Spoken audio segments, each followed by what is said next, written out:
a loose cannon who tells her superiors to f off again. I see. If she dies, she'll die a free woman. Sorry, I just needed some air. There was an accident in the kitchen. I freaked out. A friend got burned.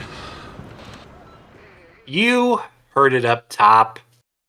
It's a special one. It comes around every 10 apps, or at least we try. That's right, when we check in with your hosts on what they are up to, what they're watching, what they're playing, what they're reading, all that good stuff here on a special Whatcha 320 with your hosts. This is Colin. This is Mike.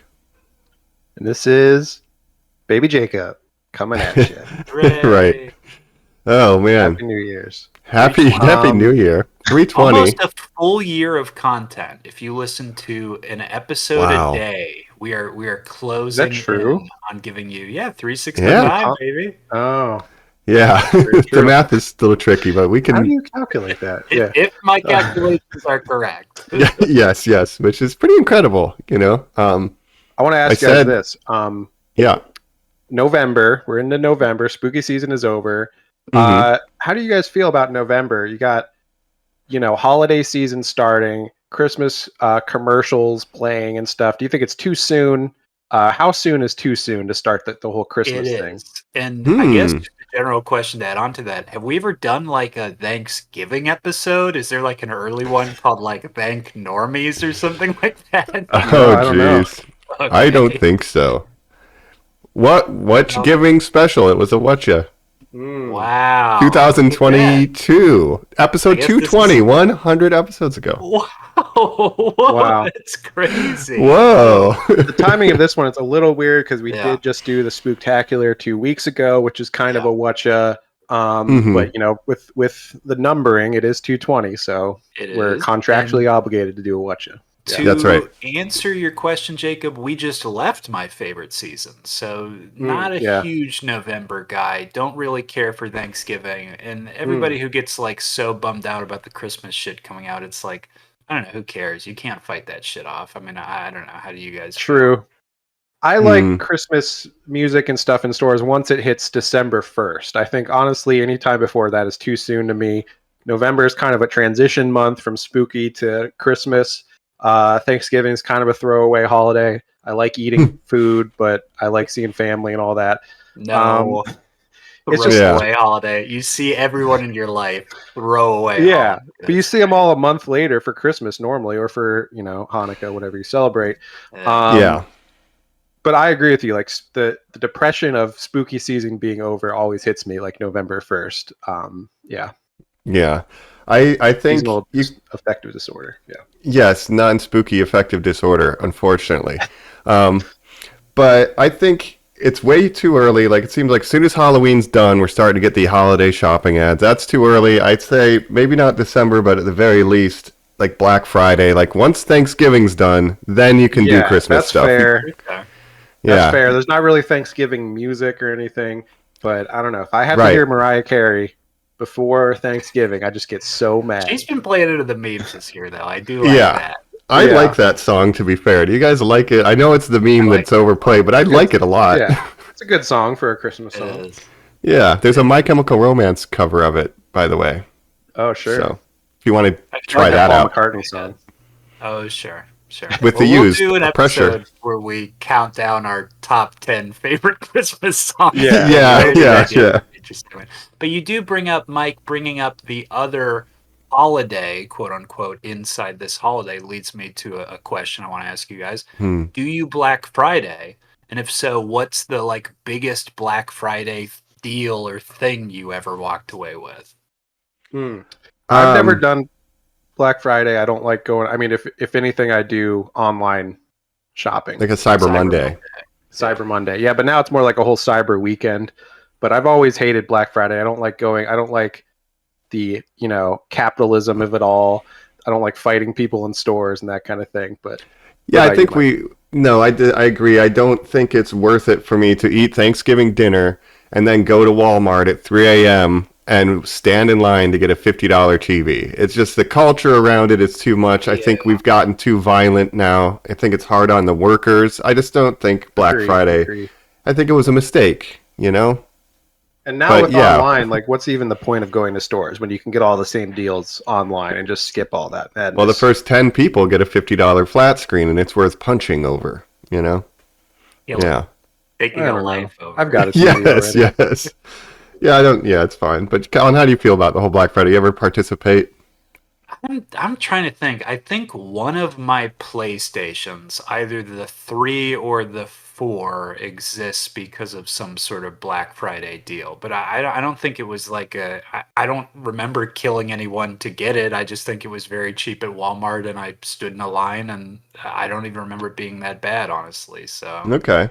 Well, it's like, I'm like Moon Knight, so when I do kill people on Black Friday, I don't remember it. I just black out. That part of my memory disappears. Yeah. Well, I do hear that game console prices are going to be going up because of a certain president that we have maybe coming in, and tariffs and all that stuff. So if you want to get your PS5, better get it now because it's going to probably be like jump up in like price. yeah. Yeah, So- true. So Maybe many this is things. You're acting like we had nothing to talk about this episode. This could be truly Nothing a important Whatcha happened. election. Where it's Right. like, what That's did true. you watch, poll wise? It's like technically Jesus Christ. we're in spooky season for the next 4 years now. Right. So never mind. We can't talk about what if we watched any election themed movies because I know Colin and I probably have something to say about that. That's But right. That's true. Fair. Not to boomer you here at the end too, Jacob, but it's not 50-inch TVs anymore. It's like 80-inch OLED TV. Oh, yeah. Which is like fucking insane. They weigh like I've 5 got a pounds. pretty Huge. big TV. I've got like a 77 inch. 90? I mean, it's insane now. Even Yeah, more but reason to TVs are not go to the cheaper than theater. ever. Yeah. Like for the size to price comparison, it's literally cheaper than ever to get TVs. I feel like I haven't Oh, bought yeah. a TV in a few years, but when I bought it, I was like, you can get a giant ass TV for like a couple $100. So Yeah, it's pretty. I'm not sweating it. No, I'm not. Again, I won't punch somebody because the price is already pretty good. But that being said, come January, maybe the prices go up. Who knows? But yeah, get your electronic goods that are imported now, everybody. Yeah, get that PS5. It might be time. The You know what, you Normies guys Consumer got it Report. right. Yeah. Yeah, laptops. But that aside, I am thankful that we've made it to 320 of these. Speaking of giving thanks, and thanks for being along the ride as we go down we go down the Normies road, and everybody listening with right. us.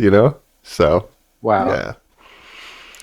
Well, shall we hop into it after giving thanks to listeners and you guys? Let's just get into the Whatcha, the celebration, and try to forget the world we live in collectively. We'll catch you on the other side. We're back here on Normies Like Us, where we're doing a Whatcha. Mike said it, 320 Mhm. special. You know the drill if you're a long-time listener, but if you don't, these are these special episodes, as we explained, where every 10, we're going to just kind of chill, relax, not have an overall topic to cover, not do our long-form series where we're watching something. Maybe we'll talk about getting back into that as we're going to this month. But otherwise, really, this is just a check-in with your hosts on the pop culture stuff they're consuming when they're not forced to do one topic a week on a certain pop culture thing. Yes, Yeah. yes. The stuff we Well, we're- squeeze in. And I was Yes. just thinking, 320. We got to do something special maybe for episode 365. What could we do? Oh. We'll I- think of something, but yeah. A Normie year in Well- review. Or 360, we'll do our favorite I was Xbox 360 about game. to say 5 episodes before that, we'll review a game console. Yes, that's funny actually. The 360 Xbox 360 special. draft. Yeah, Oh, Draft that's your fun. favorite Xbox 360 games. We should write that down. We should console. do that. I like that. Yeah. Well, Jacob did mention earlier, though, we kind of coming off of the spooky season spooktacular, which is sort of a Whatcha, but I did want to at least mention briefly up top here that, because I hadn't reached 31 films, but I did squeeze in there, got it under the wire. I got all 31 of my Halloween movies, and I just wanted to shout out one that I saw that was really good, and I watched Talk to Me. Have you guys seen that? That was on my list. I thought it was really good for a directorial debut, some interesting visuals, and I was like actually scared at certain points. I was asking you guys, what actually scared you? Yeah. This one had some moments, so check it out. That's been, when people ask me, what's a horror movie that's like actually scary? Like that's a Yes. go-to one for me now. Like check out Talk to Me. It's Yeah, got emotional impact behind it. It's got, all that stuff. So yeah. I like check it the out. lead character. Yeah, check out Talk to Me. So I just want to do a spooky follow-up. I also watched Trick or Treat, which was very good for the first time. Great anthology. So yeah, Sam is a good little guy. Good recommendation. Mike, let's get a werewolf report. What did you think of the effects, costume, makeup, whatever the hell that is? I thought it was really well done. I was expecting vampire, and then to have a werewolf twist, I was very pleased. Yeah, it's not quite from True Blood herself. Yeah, exactly. Suki. It's not quite American Werewolf in London, but it's I'd say comparable to We Were Dog Soldiers. I think they did a great job. Yeah, love that name. I did not rewatch Dog Soldiers this year. I really should have too. Yeah. Trick or Treat. What I like about it too is the whole anthology-ness of it all, and I really wish they never made a sequel, of course, but I wish they had, because that could be like a reoccurring spooky anthology, right? Trick or Treat, the series. So when you do Smell My Feet, it's a sequel. Yeah, I like that. Yeah. Directed by Quentin Tarantino. Oh, you would love it. Well, I said it in my Letterboxd review for that one, Jacob, but what I like especially about the anthology feel of it is that the stories aren't done when you're done seeing the characters. There's the playing with time where you see setups previously of why things played out the way they did. There's other stories that continue after their little segments or skits are done. I just think that it plays with the form of storytelling in a really fascinating way. Yeah, the framing device of it just being this one town on Halloween night and all these things happening in parallel and anachronistically, I thought that was like really well done, like a refreshing take of, as opposed to the Crypt Keeper, here's another story. Like I like that they are woven together in a good way. Absolutely. Yeah. So that was a fun one.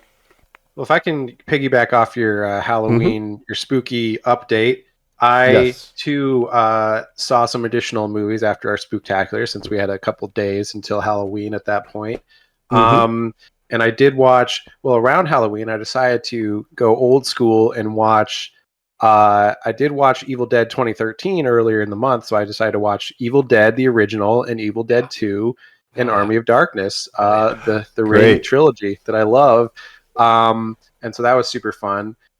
And I also watched, and this is a movie that I wanted to talk about more, a little movie called Trap. Night Shyamalan. Fuck yeah, Trap. dude. I am Josh Hartnett. So Josh Hartnett, specifically, it's M. Night. We got to shout out the boy, M. Night Shyamalan himself. Night. Now, Jacob, this is a continuation because you watched the Nepo Baby Shyamalan movie. Yes, so now I watched we're getting your reaction to the Daddy Shyamalan. Master. We've got Daddy Master. We've got one Nepo Baby making a movie. We've got another Nepo Baby starring in this movie. Starring being the operative word there, I would say. Now, truly, I guess because no spoilers. Mike, you have not seen this. I have not seen Trap yet. Yeah, I'll try to keep it spoiler free, but I will say, so his daughter Salika plays the pop star Lady Raven, who's sort of the Taylor Swift-esque pop star. You know, her music, it's not really Taylor Swift-esque. It's more like, I don't know, Rihanna or... More Salika. Salika Shyamalan. Yeah, I guess she's also a musician, and she wrote all this original music for this movie, which is kind of cool. Like, there's a whole album full of Lady Raven music. But yeah, this is a movie about. Yeah, go ahead. Oh, sorry. No. I thought you said.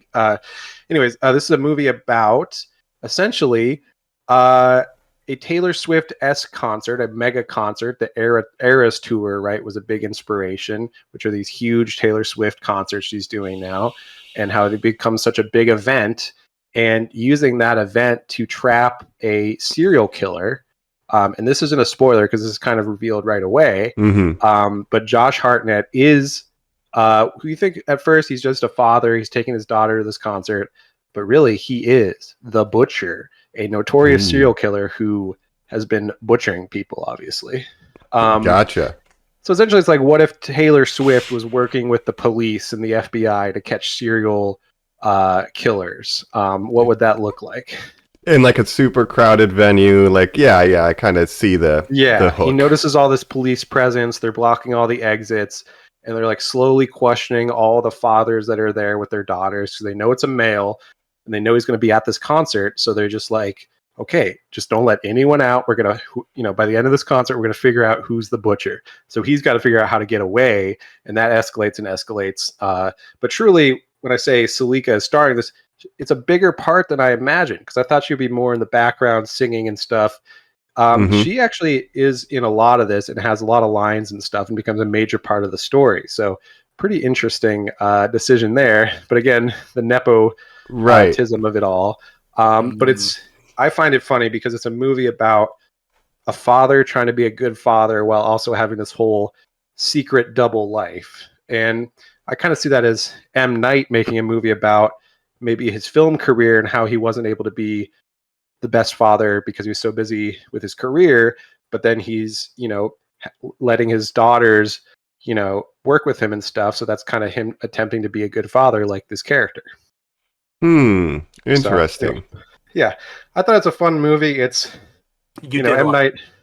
I like it. The third act it loses me a little bit to keep it spoiler free, but it's a fun movie. The dialogue is interesting. Like M. Night, he's not the best at writing natural sounding dialogue, and I think that's the biggest problem with this movie. But if you view it almost as a comedy, it really works. It's a very funny movie to me. What do you interesting think, a comedy. You're saying the guy who wrote the character of a rapper in the film Old named Midsize Sedan is a bad writer? How dare you? I forgot about that. His attempts to make pop culture natural is very interesting. Because even Lady Raven is very silly. It's obviously kind of also a Lady Gaga send up. I agree with you, Jacob. I think it's a disaster piece. I think it's a perfect 5 out of 10 that goes off the rails in a really fun way. I like that it's so crazy and nuts. I actually enjoyed the third act by just being just not at all what you think that movie would be. You're just like, well, no it can't be this.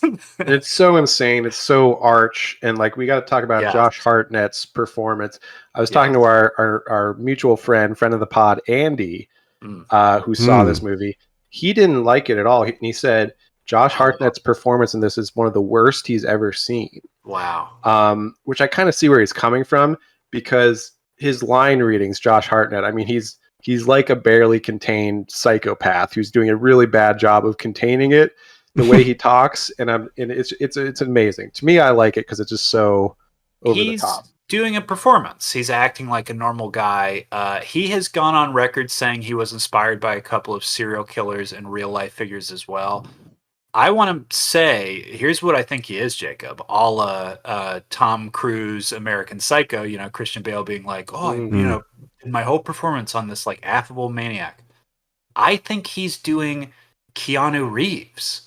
I think he's this very kind but disaffected, but very sort of like stilted in the way he comes off natural, very reserved way. But underneath you're like, oh, this person's like maybe insane or like maybe the nicest person to ever exist, and you kind of like don't know, right? Yeah. It's like, he's being nice at the concert stuff, but you can see that there's like a barely contained rage behind his eyes, right? But really, M. Night, his pitch for this movie was essentially, what if Silence of the Lambs was set at a Taylor Swift concert? So there's your elevator pitch. Oh, okay. Nice. Yeah. That is a good pitch. I almost watched The Faculty, but didn't. Speaking of Josh Hartnett. And then just a quick anecdote. I was talking about Halloween movies, like the Halloween franchise, to someone who didn't know all of them. And they're like, so like, what's the timeline? I'm like, there's so many timelines. There's like, it's one of the best timelines ends with H2O. And he's like, why is it called H2O? And it was just like this whole thing of how absurd. H2O, shout out Josh Hartnett. Yeah. The film I ended my spooky list with this year. So we're showing Josh some love. Maybe I'll do a Josh Hartnett horror run next year. Yeah. Not only is there multiple timelines, there's multiple Jamie Lee Curtis timelines where she's playing the same character in different realities, I guess. Yeah, what if they all got portaled together? Meets the other Spider-Man, that's my least favorite. Yeah. It's like, come on, Jamie. Yeah. You're a great Myers final girl. Come on. Yeah. Yeah. But I remember what Uncle Ben used to say before he put that mask on and killed everybody. Yeah. Remember what Donald Pleasant said? He shot him 6 times. That's right. His favorite thing to say. But You know. Also, they didn't know that he could drive a car. Check it out. Yeah, Trap. Anyway, Thumbs up. not to, I love to Cool. hear you kind of liked it, or liked it enough at least to want to talk about it. I thought, yeah, it's definitely worth watching. I liked it. Yeah. nice. Mike, do you think you'll check it out? I think eventually, yeah. Just get around to it. I like Do the you elevator like M. pitch. Night? Have we ever talked about just personal feelings on M. Night? Do you like M. Night? I just think, yeah, he kind of peaked early, but I like, obviously, Unbreakable. I really like Split, Sixth Sense. I think those are the best. I've only seen Signs Well, his once, career- but I thought it I'll was be fun. honest, though. You've got that Last Airbender poster behind you. I mean, that's taking up so much room in the frame right now. I've never seen the anime, but I think the film is fantastic. I'm sure it's the best version that's ever been done. You just keep saying they nailed it. Interesting because he started super high. Like I said, his earliest films, Unbreakable, Sixth Sense. I even like Signs. Then it dips, right? And he was being called like, the next Spielberg and all this stuff at that time. He was this wonderkind director. So he started at the top, really dipped, and throughout like the 2000s and 2010s, like pretty much got as low as he could in your career at that point, making one bad movie after another. Along with The Last Airbender and The Happening and all these. The Happening. I like The Happening. The issue with The Happening, as many films we talk about on this podcast, is that it stars Mark Wahlberg. Yeah. As a science teacher. Hey, you guys like science? Let me tell you You about know some who science. reads as astronaut and scientist? Mark Wahlberg. That's right. Yeah. But then his career has had a resurgence in the last couple of years where he's really come out of this dip. And some people like old, some people don't like old. I don't. Still Mike and I haven't seen love Cabin at the End Knock of the at World. the Cabin is one of his best ones recently. Like you said, Split was one of his more recent ones. So he's really, started at the peak, dipped into the valley, and come out. And he's sort of come back around to being a good director now, I think. So, fascinating career for him. Yeah, I'll have to watch Trap then, because I did like when he's at his best, it's good, but there's a lot of... I think he just got stuck with this whole stigma of every movie has to have some crazy twist, right? And he got known, he's the twist guy, right? What's the twist?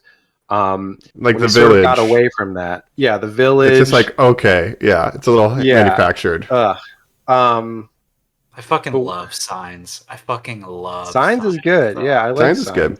Man. And of course, he has to have his cameo in every movie, and that can get a little over the top. And now he's having his daughter cameo in movies and stuff. Can we just... It's not a cameo. Mike, do you care if we tell you what the cameo is in Trap? No, please. Okay, listeners, fast forward if you don't want to hear it. The cameo in Trap is he plays a guy who has to explain to Josh Hartnett what an uncle is. He's like, I'm her uncle. Oh yeah, she's the uncle my niece. of that means she's my sister's daughter. Who's also like her manager. Wow. I understand what you're saying. That's awesome. So it's so sort of stilted, but like in old he was like the bus driver that drives him to the beach. I don't remember what he was in Knock at the Cabin, but he was on the TV. He was a broadcast news guy doing some Weatherman exposition or something. Yeah, I can't remember. Yeah, which I guess is something he takes from Hitchcock, who famously would cameo in his own movies and stuff. Sure. Peter Jackson is in every Lord of the Rings. Yeah, is that true? Yeah. Playing Did you know Lord of the Rings? Fede, your favorite Mike, plays like a space corpse in Romulus, I think I saw. Oh, really? I didn't see that. It's just that M. Night's cameos are so prominent, where it's like, he has lines. He's like, hello, you might not have recognized. It's me, M. Night. I remember his one in Signs, where he's like literally the guy that like he was drunk driving and killed Mel Gibson's wife, remember? And he's like a major part of like the emotional of that movie. Oh, man. I'm sorry. I know we bring it up every time there's a parody we talk about the Scary Movie. Scary Movie. In general. Do you guys remember the scene in Scary Movie 3 where the guy playing M. Night drives up? He has to give the same speech, but every time it cuts back to the sheriff, her hat's getting bigger and bigger and bigger. Yeah. That's such a good bit. It's so weird. It's the same energy as the coffee cup from Beetlejuice. Like, it's just so goofy. Yeah. Yes. Yeah. Love that. Hats off to that bit. It's good. But yeah, we love M. Night, right? We do. He's our favorite. Yeah, you know. I want to talk about something scary. Then this is a show I've been enjoying. This is a current recommend. This isn't on my spooky list or whatever, but it is a very scary concept. Do either of you guys know what the Amazing Digital Circus is? No. No. Okay, look it up. Monty Python. It's almost like. Do you guys remember Homestar Runner? Yes. Yes. It's almost like if Homestar Oh. Runner was the bleakest thing ever made. It's like if you mix Homestar Runner with like Adventure Time, when they'd have like a deep, heady episode sort of included. It's about this little jester girl named Pomni who comes into existence and is horrified because the last thing she remembers is being a human being putting a VR headset on. And she doesn't understand why she's trapped in this horrible digital world called the Amazing Digital Circus, where she's just objected to terrors. It's incredible. Whoa. It's much like I saw the TV Glow, made by a trans creator or perhaps even maybe a non-binary creator. It's heady. It's interesting. It's an adult cartoon, which means it's right up my alley. It's a high recommend to you guys. But the concept, it's basically a remake, the creator said, of Harlan Ellison's I Have No Mouth Yet I Must Scream. Have you guys ever read that short story? I'm familiar with I think there's the broad strokes. like a movie based on it or something too. I think a lot of works. It's one of the best novellas ever made. Harlan Ellison, we've of course talked about in our Star Trek episodes. He was an original TV show Star Trek writer, as well as Twilight Zone. Just like one of those old guys like Isaac Asimov, who you're like, what do you do? They're like, well, I write insane things, where you're like, oh, that's cool. Yeah. And it's just like the scariest story ever made. And when you look it up and realize that he claims to have written it all in one night, you're like, that's insane. But seeing this weird modern 2024 modern adaptation that looks like a 2000s CDI ROM adventure game purposefully, like that's the world it's putting this character in. It is 100% my shit. And it was a YouTube only. It was a pilot that was created on there for, I guess, years. You could just watch the pilot. And now it is getting simulcast with new episodes on Netflix and YouTube same day. So very weird model. Yeah. Nice. So it's YouTube for free or like YouTube Premium? Oh, you just watch it. Just started as a web series. Just watch it, yeah. That's great. Harlan Ellison check wrote that one out. of the best OG Star Trek episodes, "The City on the Edge of Forever," which is this one where Kirk has to let a woman die because it's how history happens. We had to about can't change history. A time travel episode, yeah, classic. Yeah, that sounds. I have to check that out for sure. It's weird. It might not be up your alley. I would just give it a chance because it asks crazy questions. Like the second episode is all about our character meeting an NPC who starts to self-actualize and say things like, "But I have memories. Was I born? Was I created just like before this?" And it's just like the look on this little jester's face, and she's like, "No, stop! I just want to like leave and die." Like this is horrible. That's very much like in the philosophical realm of a Blade Runner 2049, and like yes, do I have memories? Like I like that. And to segue from Star Trek and adult geared cartoons, I did want to mention that I finally caught up with Lower Decks season 4 and 5. I never watched season 4, and I am gonna miss that show a lot. It's very good. 5 is the one currently on. Currently airing every Thursday. Okay. I think I need to catch up. I don't know where I left off last, but about halfway I have not through. Watched the new season. It's great, and just after watching all these episodes, I'm like, man, I think I like these characters a lot. Tendy's maybe one of my favorite Star Trek characters, period, and I'm just gonna miss that show. Yeah, Tendy really grew on me in season 4 and 5. Right, and I like how it's obviously a comedy, but it's fits in the Star Trek universe in a believable way, where it's like, even though it has a very different tone from a lot of other Star Trek shows, like I believe that it's still Star Trek. So yeah, and just the amount of writers and everything. Yeah, the references, like it's so many deep cuts too. It's for the true Star Trek fans out there. It really is. Like I thought it would be like derivative when it was announced. So I'm just glad that it's still good even up to season 5. It's going to be a bummer when it's over, but yeah, I'm just glad I've jumped back in because it's a lot of fun. Yeah. How close are we here? Like when this season wraps up and the show's over, Mike, do you think they'll drop a trailer and be like, Strange New Worlds coming end of the year? I guess it True. started next year or something. Maybe Probably will maybe definitely early get- next year. Yeah, we'll get a trailer at some point soon. We've got Strange New Worlds. Obviously, Discovery ended, but the future of Star Trek is looking very strange, where they're doing this Section 31 show, Yeah. No. which is not, it's not something I'm interested in. But we'll see how that works. But Yeah. and I guess there's a Starfleet Academy show, so that's kind of what they're focusing on for the future, along with Strange New Worlds now. So Harry Potter derivative and a 24 derivative set in the Star Trek universe. Great. Section 31 is not something I was ever. I don't care about the government Deep Space black Nine. ops. Yeah. No. And even I guess it's a film or it's a TV film or something. Okay. Better than a series. But I did, after I finished Lower Decks, it rolled right into the final episode of Strange New Worlds, where we got Montgomery Scott, and I'm like, man, I want this show to come back. Like, I'm ready for more Strange New Worlds. So, on the subject of animation or adult animation, I do have two things I wanted to mention. One thing, Colin, did you ever check out this show I mentioned before called Smiling Friends on HBO Max? I did end up watching episode. I fell off. I should clean the rest of that up. Smiling Friends season 2 has been out. Came out earlier this year, and it's been it's growing in popularity. I think where it's becoming like the new Rick and Morty almost. Where what the fans say. I find that interesting. I call it the new Aqua Teen. I mean, that's kind of how you call it. It's very that's 2000s Adult Swim type humor.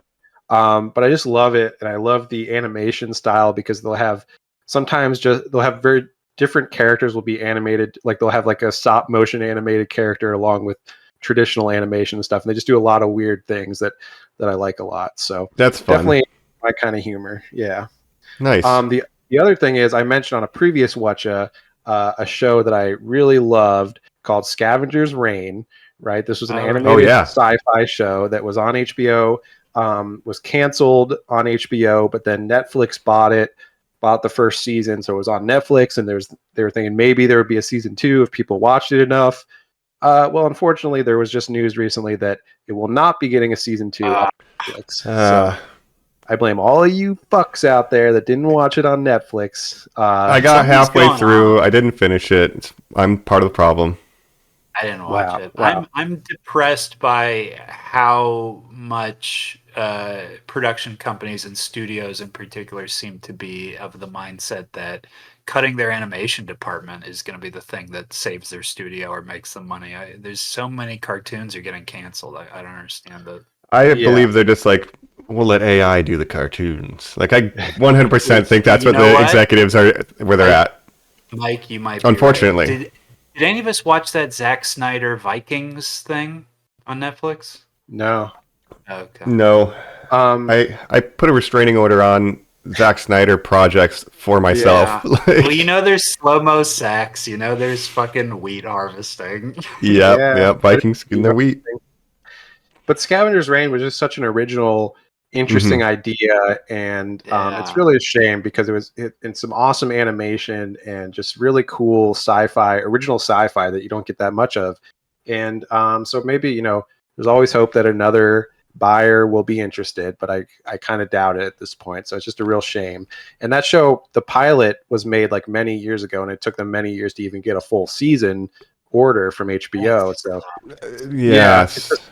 I feel like the prime of Adult Swim in the 2000s, buying all these projects and having different animators and stuff like that's really kind of ended now. So it is pretty bleak for like people who want to get into animation and stuff out there. So it does suck.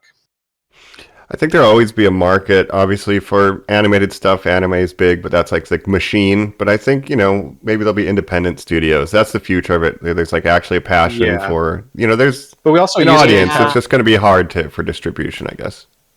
We used to have so many different kinds of shows and different animation and different kinds of humor and stuff. And now it's like everything either has to look like Rick and Morty or Family Guy, basically. Right, well, Simpsons. Yeah, I'll say the two that have really risen up. Mike, having just watched Strange New World, or I'm sorry, not Strange New Worlds, Lower Decks, Titmouse is the name of that studio. I'm really starting to see their house style, just generalized. Jacob, they did That just looks like Venture Rick and Morty, Brothers. right? It is Rick and Morty. I mean, they're the ones who do that.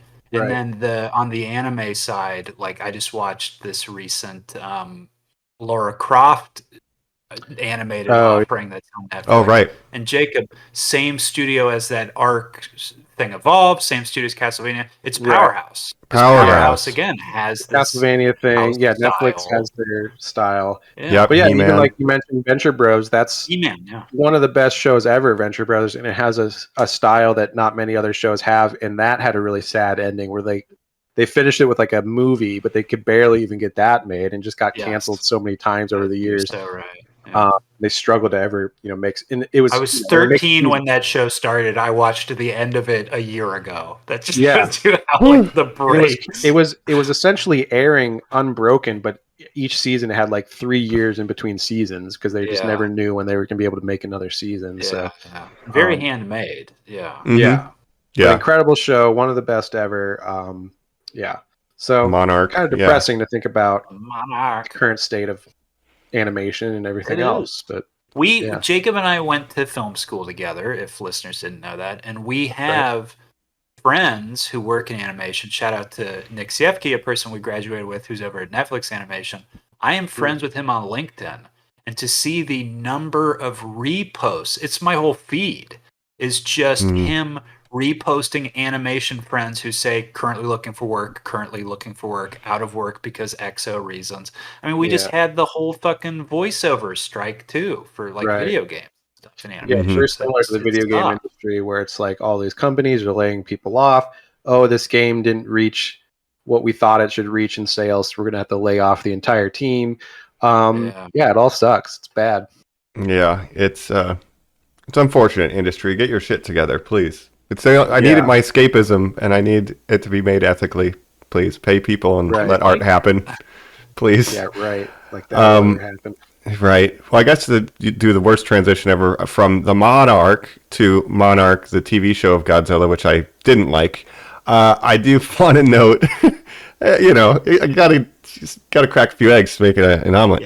Yeah, I was able to see Godzilla -1 again in theaters because Godzilla's anniversary is November 3rd every year. So it's the 70th anniversary. They re-released -1 to theaters. And I saw it again with 10 minutes of behind the scenes and interview with the director added on. Oh, wow.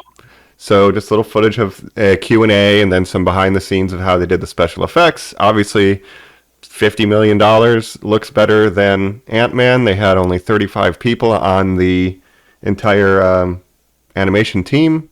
So anyway, I just love that movie. Does he answer questions, Mike? Does he say at the end, and yes, by the way, the woman covered in that thing that's growing on her, that's like the sequel? They don't talk about the G cells, that's for sure. It was more about the process and the inspiration of it. And, it's just, as somebody who loves that movie, it was cool to check it out. And then I just started watching all of the Godzillas from the Millennium era in the 2000s. Wow.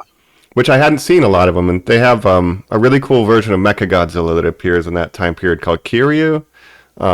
It means like metal dragon. They just didn't want to call it Mechagodzilla again, but in all the advertising for us, they do. But in Japanese, it's Kiryu anyway. They're good, and it's a good time period because the suits are still good, but we're not quite where CG is dominating. So the tokusatsu effects with the miniatures are like kind of peak. It's like really well done. I think the suits and. Wow. Yeah, it's like Star Trek when they were still using models in the 90s before they transitioned to CG. Yeah, right before DS9. Yeah. Don't fuck it up. It's a great era, so I recommend checking out some of that Millennium era films. There is one straight up just called Godzilla 2000, right, Mike? That's kind of what kicks this off. There's one with Matthew Broderick that's pretty good, I hear. That one also does not. I didn't watch that one, but I think that's underrated, honestly. It was just too different. We talk about it enough. We'll do an episode on it at some point. Yeah, so that Mike can like yell about how it's not Godzilla, and Jacob and I can be like, "Yeah, but the worms are big." Right. It's a lot of fish. Yeah, Hank Azaria, speaking of The Simpsons in animation, running around with a TV camera. Oh, Classic. That one's, I think, aged better, actually. People just didn't like it because it was so different. But I honestly think it's a fine movie. And that cartoon is good. So, well, it's more like it's cartoon. almost like a Jurassic Park ripoff than a Godzilla movie, just because of the design of the design of Godzilla looks more like just a dinosaur than Godzilla. Right. Well, check this out. Did you know that -1 Godzilla is technically, basically, slightly shorter than American Godzilla from Matthew Broderick time period? Oh, that's good. I like that. Really? -1 is one of the smallest Godzillas to It ever. looks pretty big though to me. But yeah, but compared he to walks American, around that little island, Jacob. There's like a guy who's just like looking up at him. It's not like you're like, "Ugh." He's like 150 feet tall. Meanwhile, American Godzilla is like 300. Yeah. He's a big boy because American Godzilla loves cheeseburgers, just like Americans do. Yeah. Oh my gosh. So... yeah.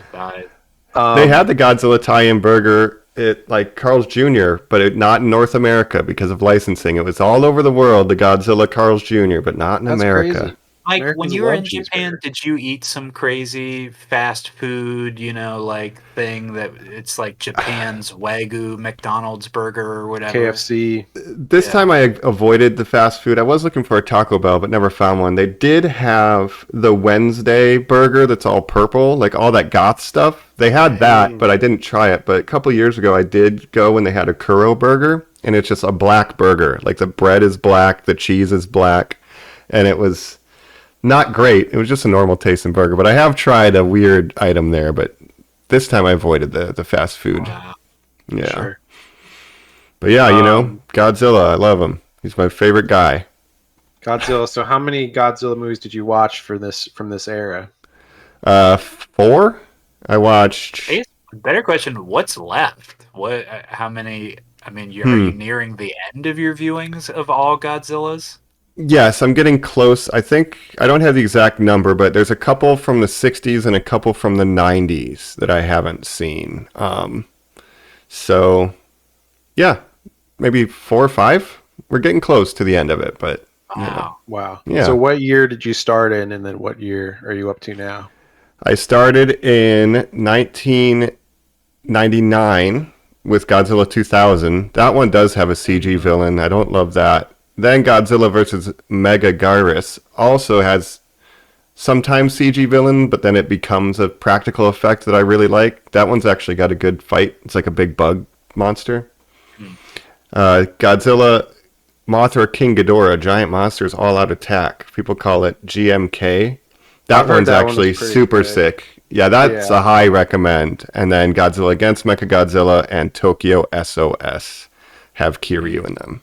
So when are we going to get like Godzilla -2 or whatever? It's going to be the sequel. Plus Godzilla 0. It'll be 0. We Zero. add 1. They announced Yamazaki has been announced as the director for the next one. What it will be, we do not know. He says he wants to remake Hedorah, but I don't know if he will redo Hedorah. And you've seen Shin Godzilla too, which was the most recent one previous to yes, Godzilla -1 from Japan at least. Yes, Hideki Anno 2016, Evangelion meets Godzilla. I adore that version of Godzilla too. Nice. Music's really good. So yeah, I recommend those. But that's also an interesting mix of sometimes it's a puppet, sometimes it's CG, and sometimes they had motion capture for the computer puppet, so it feels like a human in a suit, even though it's a CG. It's just crazy that in the 1999 film Godzilla 2000, that the person he fights that you're saying is so CGI heavy is Y2K.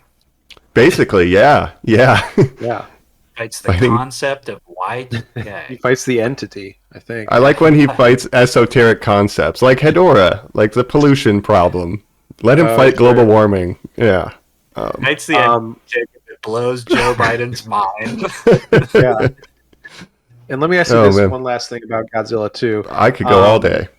Yeah. So, well, speaking of, I guess it's not really about Godzilla, but Hideki Anno, Neon Genesis Evangelion, with how popular that show was, right, and still is, why have they never made a live action version of that?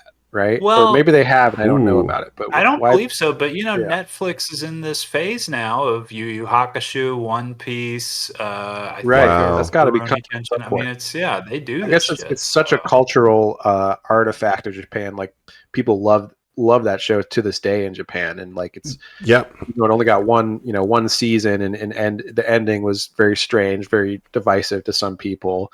There's the rebuilds, all this stuff too, and we got the movie and everything, but we never got a live action adaptation of it. No, they've been continuously. I can't remember when the last one, but they have been doing those like You Cannot Advance and all those reboots and retellings and retoolings, like continuously. So yeah, they did Attack on Titan live action in Japan. So I don't know why they've never. Right. Well, and that's interesting, and especially considering that. I mean, that almost trumps my point that they've done a Titans, but. Mike, don't you think it's interesting that, I mean, Evangelion is a pastiche of Gundam, and there's never been a Gundam live action, and I would point out that the giant robot genre in general is extremely lacking, because I'm sure the only one we can all think of is fucking Pacific Rim, baby. Right. No, that's the closest we got. You're right. Why have we not gotten Gundam? That wasn't even a Japanese movie. That was, Del Toro doing, because of his love of kaiju and giant robots and things. Right. No. Which Pacific Rim is very similar to like basically live action Evangelion, with the whole drift concept being a new thing, I guess, of needing a partner, right? Yeah. But I want a little depressed 15-year-old boy whose dad is forcing him to get in the robot. Yes. I want the movie to end how the Evangelion movie ends, with him grabbing Asuka's breast, first throwing him down, and then saying, pathetic. Pathetic. To deal with his humanity and his urges. Images I've never seen in my life before that I still have not stopped thinking about. Yeah. Yeah, that's a interesting material to do live action if you get into that side of it too. It's like okay. Oh, it would be insane. I mean, I'd be into it. But that Jordan Vogt Roberts, the guy who did Kong Skull Island, he's supposed to do a Gundam movie. Well, he was attached to Metal Gear Solid too. Right, another giant robot movie or game. Because I remember he put out this whole letter where he's like, "Listen, Metal Gear fans, I know you're distrustful of anyone, but like I'm a huge Metal Gear fan, like going back to when I was a kid and all this stuff." So I don't know what's the status of that project. And that guy seems to have stopped working, so I don't even know. Weird. Interesting. Yeah, I know they did there was like a ride that was Shin Godzilla versus Evangelion, like at a Universal Japan kind of thing. So they've crossed paths as well. I can't find it now, but I thought that the director of -1 also worked on one of the Godzilla rides, but I can't find it, so don't quote me there. I won't. Thanks, man. Well, you're a resident Godzilla expert. Sure. I'm working on it. The Grudge, the Ring, and Godzilla. Did you ever play any of those games people love, like Destroy All Monsters? Yeah, some of those were kind of neat. I think Destroy All Monsters is like the best remembered one, like GameCube era kind of. Yeah. PS2. Yeah. There's a good side-scrolling, like Street Fighter clone from the 90s Godzilla beat 'em up. It's like a Dragon Ball Z, but it's just all the different, it's very silly, cool. But that one's cool. Like Rampage. Played Rampage back in the day. They should do a Rampage, actually, yeah. I think Destroy All Monsters has a mode like that. They should make a movie out of Rampage. Oh, yeah. Put Dwayne "The Rock" Johnson in it. We're all waiting to see Red 1. Oh, yeah. A movie that you couldn't convince me is real. No, it's not. It's the most made for Netflix movie that's apparently a theatrically only movie, Shocking. Which is insane. Yeah. Yeah. I don't want to think about it. Crazy. But let me ask you this last question about Godzilla. Hell yeah. Since you've seen so many movies now, does -1 still hold up as one of the best or the best since, the first one or whatever you may think of it? But is there any others that can compete with like -1 being one of the best? I think my top 3 is -1, Shin Godzilla, and then the original just because of cultural impact. But I think the story and the themes of -1 are just so good and on point. Yeah. Every time I see it, it gets deeper. Like the first 3 shots of the movie are a plane, and then a bomb, and then the bomb landing on an island, not blowing it up. Like in the first 3 shots, we're getting the politics of, the violence is shitty. It's like, it's so well directed. Yeah. The human narrative of, the government really did fuck us and we have to pull together to fix our problems ourselves. let's go Japanese spirit. You know, it's like to do like a criticism of the imperial government in a roundabout way. Like I just think it's really good themes for what a Godzilla movie, especially a modern era one, should be. So I don't know, sure. it's the best. And Shin is kind of a reboot or a reimagining of Godzilla as well, right? Yeah, and Shin is a criticism of the government's response to like the Fukushima reactor and the tsunami, because they were like slow to get shit figured out. So it's all about the bureaucracy and how much red tape it takes for them.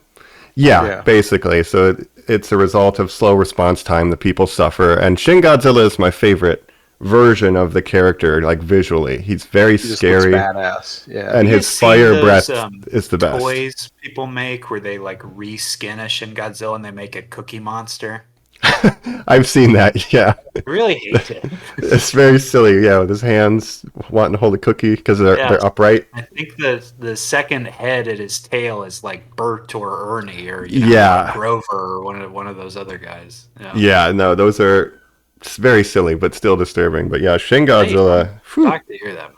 Have you ever said? I'm sure you have said this before, but who is your favorite kaiju? For some reason, I think it's Rodan or maybe like a Bagara, or am I saying that right? Even? You know what? Baragon. There's a couple. I love Baragon because of the actress, because she would do little roaring noises on set. It's very cute. You'd see the suit and just rah. It's very sweet. I love Baragon. I'll send you the videos of Baragon lady. She's the best. I'm a big Anguirus fan. Who's yours, Jacob? King Ghidorah, baby. Hey, yo, King of the Monsters. Nah, King Ghidorah is cool. Yeah. There's a Godzilla group I'm in on Facebook, and we call it Real Anguirus Hours. Like, everybody stands Anguirus for some reason, which is very funny to me. Wow. I like a lot of them, but Rodan, I had that VHS of the original 60s movie, and I would watch on repeat. So for a long time, Rodan, which is Radon What's so good about in Rodan? Japanese. He's just like a pterodactyl looking. No, yeah, nothing's that great about him, honestly. I don't know. I like an underdog. Yeah. I remember him looking cool in that new one by the Trick or Treat guy. But I mean, look, the ultimate answer. But I just think she's the cutest looking. I'm all about Mothra, baby. Yeah, Mothra. Mothra's great, and I like her relationship with Godzilla. I guess. Yeah, they're more adversarial in Japan. The American one, they're like symbiotic, which it's nice. Yeah. Mothra's the biggest. I like the idea of like just a giant monster that's not bad and it's just like a peaceful, nice monster. Yeah. No, then Giant Monsters All Out Attack and Tokyo SOS would be good ones for some Mothra action. Yeah, GMK and SOS. But I think besides Godzilla, yeah, those are the ones I like. Maybe, I've never watched Gamera movies though. So there's a whole frontier of. They've never battled. They've never crossed over. Godzilla and Gamera. That's separate companies. The turtle? Yeah, that's the big turtle. And I've heard people posit that one of the new Gamera movies might be the best kaiju movie ever made. I've never seen it, so I might have to dip my toes into Gamera once I'm done with Godzilla. Is there a scene in one of the original TMNT movies where they're just sitting around watching Gamera and one of them goes like, "Yeah, hit him"? I think so. Yeah. I think there is a scene where Raph's like, "Yeah, good work." I think you're right. Yeah, it's an old Gamera movie they're watching. Oh, I love that. Yeah, I don't know. Big G. Happy anniversary, 70th anniversary. I guess it's good to go into a little bit of depth here. Thanks for letting me yap on Godzilla. I love it. Thank God bless that people still watch kaiju and Godzilla movies. Absolutely. The Tokusatsu era, man. It's great. Building little miniatures. Yeah. Yeah. Well, I can transition from a movie that's about oftentimes the government fucking us over and that kind of thing. Hell yeah. To the thing I wanted to talk about, which is not something I've been watching per se, but something I've been listening to, right? I want to talk about a podcast that I've been listening to recently, and it's called Blowback. And this is a really cool podcast. It's by these two guys named Brendan James and Noah Colwyn, who are like journalists. And Brendan James was a producer on another podcast I listen to a lot called Chapo Trap House, which is a sort of political leftist podcast that I've been listening to since like 2016.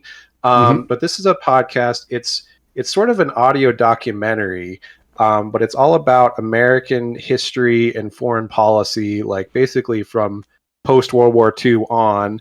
And there's been 5 seasons so far. Each season covers like a different subject. So the first season was all about the war in Iraq, right? And all the mistakes the government made and all that stuff. It's coming at it from a very left-wing perspective, where they're just calling out, basically a lot of the decisions of the CIA and American foreign policy has led to why so much about the world is bad right now, and it's all the consequences of these things, right? In Cold War history, I've mentioned it probably before on the podcast. One of my favorite subjects in terms of like a historical perspective. But season 1, Iraq War. Season 2 was all about Cuba and U.S.-Cuban relations. Bay of Pigs, Cuban Missile Crisis, all that stuff. Right. Magneto. Yeah, Magneto stopped World War III from breaking out. We all remember that. Yeah, Right. Season 3 was about the Korean War. Season 4 was about Afghanistan, and then season 5, the most recent season, is all about Cambodia and sort of the Vietnam War, and Cambodia was part of that, and what led to Khmer Rouge and Pol Pot and all that really bad stuff. So it's a really, really well made audio documentary, essentially very well researched, very well produced, and they weave in like audio clips, like interviews and like clips of different people from the era. They even weave in like pop culture references, like movies of the era or music or TV commercials, really to set the scene. Yeah, and they do it in a way that's like accessible and entertaining, but you're still learning a lot about American history. So I'm a big fan of it. As we know, we don't do a lot of nonfiction, so as we know, it's important to study history so you don't repeat your mistakes. So you don't repeat your mistakes. Yeah. So it's important to always be aware of that stuff. Yeah, good plug. Yeah. And it all started with season 1. Iraq War was a huge thing, obviously, from when we were really teenagers growing up, and that kind of shaped all of, the war on terror. That shaped a lot of what we're still dealing with today in American foreign policy.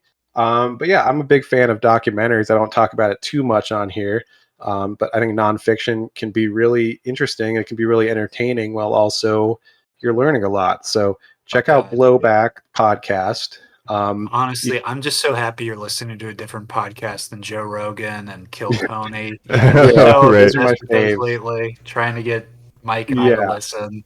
Yep. Joe Rogan, man, he's got some good points about things, I assum. He just talks to anybody. He doesn't take sides. That's the thing. Yeah. Yeah. But it is good to have a counterbalance to all these, right-wing media, independent media has really taken over. And there's not really a lot of left-wing media like that. And I think this whole, again, Chapo Trap House is one I've listened to a long time. It's not for everyone, but they were kind of the head of the so-called dirtbag leftist movement for a while. I don't know if that's the thing that still exists, but it was sort of the post. It really started with the 2016 election, the fallout of, Democratic primary, Bernie versus Hillary, et cetera, et cetera. So, and it's very relevant to what's happening today because, obviously the Democrats just suffered a huge loss, as we all know. And a lot of it is that Gen Z is skewing more right-wing than millennials did. So really, we can all say this. Millennials are the best generation. We all know it's true. Gen X is more right-leaning now. Gen Z males, at least, are more right-leaning. So Gen Z males were being a little skibbity, What's that? They were being skibbity this election season. Yeah, because they're all listening to Andrew Tate and all these different assholes, So we need to combat that with good leftist media. So yeah, dude, they're not going to stop my mogging sesh. Okay. Yeah. But for us who grew up in the post 9/11 era, the war on terror, 2 wars, Hurricane Katrina, we lived through a lot of bad stuff, right? Yeah. Pre-internet, post-internet. The best. Yeah. Crazy that you didn't say 9/11. I said post 9/11, right? Oh, I'm sorry. Okay. Yeah. My favorite hip-hop artist. Like Katrina. Yeah. Oh, man. So check out Blowback. You can listen to their back catalog for free. The current season, you pay a subscription to get the full season, or you can wait till the new season comes out and just listen to it for free, which is what I do. But you ever listen to maybe this guy Jacob Jamel Bowie, the New York Times from the Doughboys episodes. I know he's him been from on. he's been on podcasts and things. He has a podcast called Unclear and Present Danger that does kind of similar, but if you wanted a movie framing, they'll talk about a political thriller from the 90s to like the mid 2000s and talk about the political landscape over top of it. So I like that a lot. You'll have to add that to my rotation of podcasts. But yeah, one last thing about Blowback. What I really just like about it is that they're usually, I think it's like usually 10 episode seasons, but the way they're structured, it's almost like a streaming series documentary, but just an audio version of it. And again, just it's so well produced that it just keeps you engaged at all times, and it's giving you a lot of information, but it never feels like it's, you know, didactic or something. So nice pull. Shout out. Yeah. Well, I need to now investigate the correlation between the lack of Godzilla movies from 2004 to 2014. There were none. And how does that relate to the global war on terror, if at all? Why did Godzilla movies stop for 10 years? Fucking a plane hits those towers, Mike. There's no way we're watching Godzilla do that shit. You know what? It's like, I can't be destroying global landmarks for a decade. I'm going to take a break. Yeah. It used to be a joke. Mars Attacks would do it and we'd laugh, and then it happened. It was a crazy era. I remember a Spider-Man trailer coming out with the World Trade Centers where he's swinging on the World Trade Centers, right? He catches a helicopter in between them. Yeah. Webs him up. Yeah. It's so fascinating to see pre 9/11 media that has the Twin Towers in it. There's a Simpsons episode where Homer gets like a parking ticket in New York City. He's like in the towers and stuff. Really strange just how they used to be there and now they're not, right? Yep. What a time. So what a time. Study the Wow. Study the Blowback. Don't repeat your mistakes. That's Hopefully. right. Yeah. Well, yeah, that's pretty much what I've been watching. You guys have anything else you want to recommend or you were checking out? None for me. Yeah, just things I mentioned. Yeah. All right. Oh, we'll stay on politics for one last second and say that Jacob and I did watch Election. That's right. We're looking at some election movies. Election time, yeah. The movie Election, that's Alexander Payne, Matthew Broderick, speaking of Matthew Broderick, Reese Witherspoon. It's about a student council president election at a school and the ramifications of that. It's sort of a satire on politics of the day and, you know, kind of prescient in some ways of you know, future elections and stuff in an interesting way. So I like it. I guess, Colin, you don't like it as much, but no, I just don't really gel with Alexander Payne. He's just really not my guy. You like The Holdovers, though, right? It's fine. I certainly don't think there should have been Oscar buzz for that movie. The Descendants, I remember that thing sweeping and thinking, like, what? Yeah. I'm trying to think what other movie Nebraska's maybe the one I like the most. I don't know. Sideways. Sideways is a good movie. I don't like Sideways. What? That's crazy. I like when he says, you kids want to buy some aspirin? To the woman he's trying to... Yeah, I just love Paul Giamatti, and then I think about in Sideways, he's supposed to be like, I think he's in his mid-30s, so he's basically the age that we're reaching now. And then I just think like, man, that's supposed to be me now. That's really depressing. That's what I look like. So I look like Paul Giamatti now. Yeah, sex. But that's Paul Giamatti. Mainly my lazy eye. Yeah, I think The Holdovers is a really good movie. I think Sideways is good, but yeah, he's definitely had some misses as a director. Mike, do you care about any of those films? I've never seen You're a huge any of them. Downsizing fan. Okay. Oh yeah, that's the only one. No, I've not seen any of his movies, honestly. So good for you. Wow. Not enough kaiju. Yeah, no. For me, yeah. Shockingly little, in fact. Yeah. Well, you know, the closest we get is with Paul Giamatti is a giant rhinoceros. It's the closest we get. Right. Yeah. But what can you do? I will also porch all those comments with the fact that, as Jacob said, we were doing some theming. I watched that the night I was watching some Bad Numbers coming in, so it was not in the best mood of my life. So, bummer. Oh yeah, and you also watched the Purge election. Right? Oh no! Yeah, that's what I chased it with. That's the reality I found us in, unfortunately. It was predictive, unfortunately. Purge is a series that I never really got into. I heard there's some are better than others, but I just never. The concept is interesting, but I I haven't seen them. That run, the two that star Frank Grillo, Election Year's the Right. second one, and God help me, you could pay me $1 million and I'd never be able to. Anarchy, maybe. I cannot tell you. I heard what the first one Purge, was. maybe the Purge 2 is better than the first. Like I've heard the first one isn't Yeah. actually that good. Like it's an interesting No, it's idea, but bad. the later movies Mm. take the idea in more interesting ways, I guess. Yeah.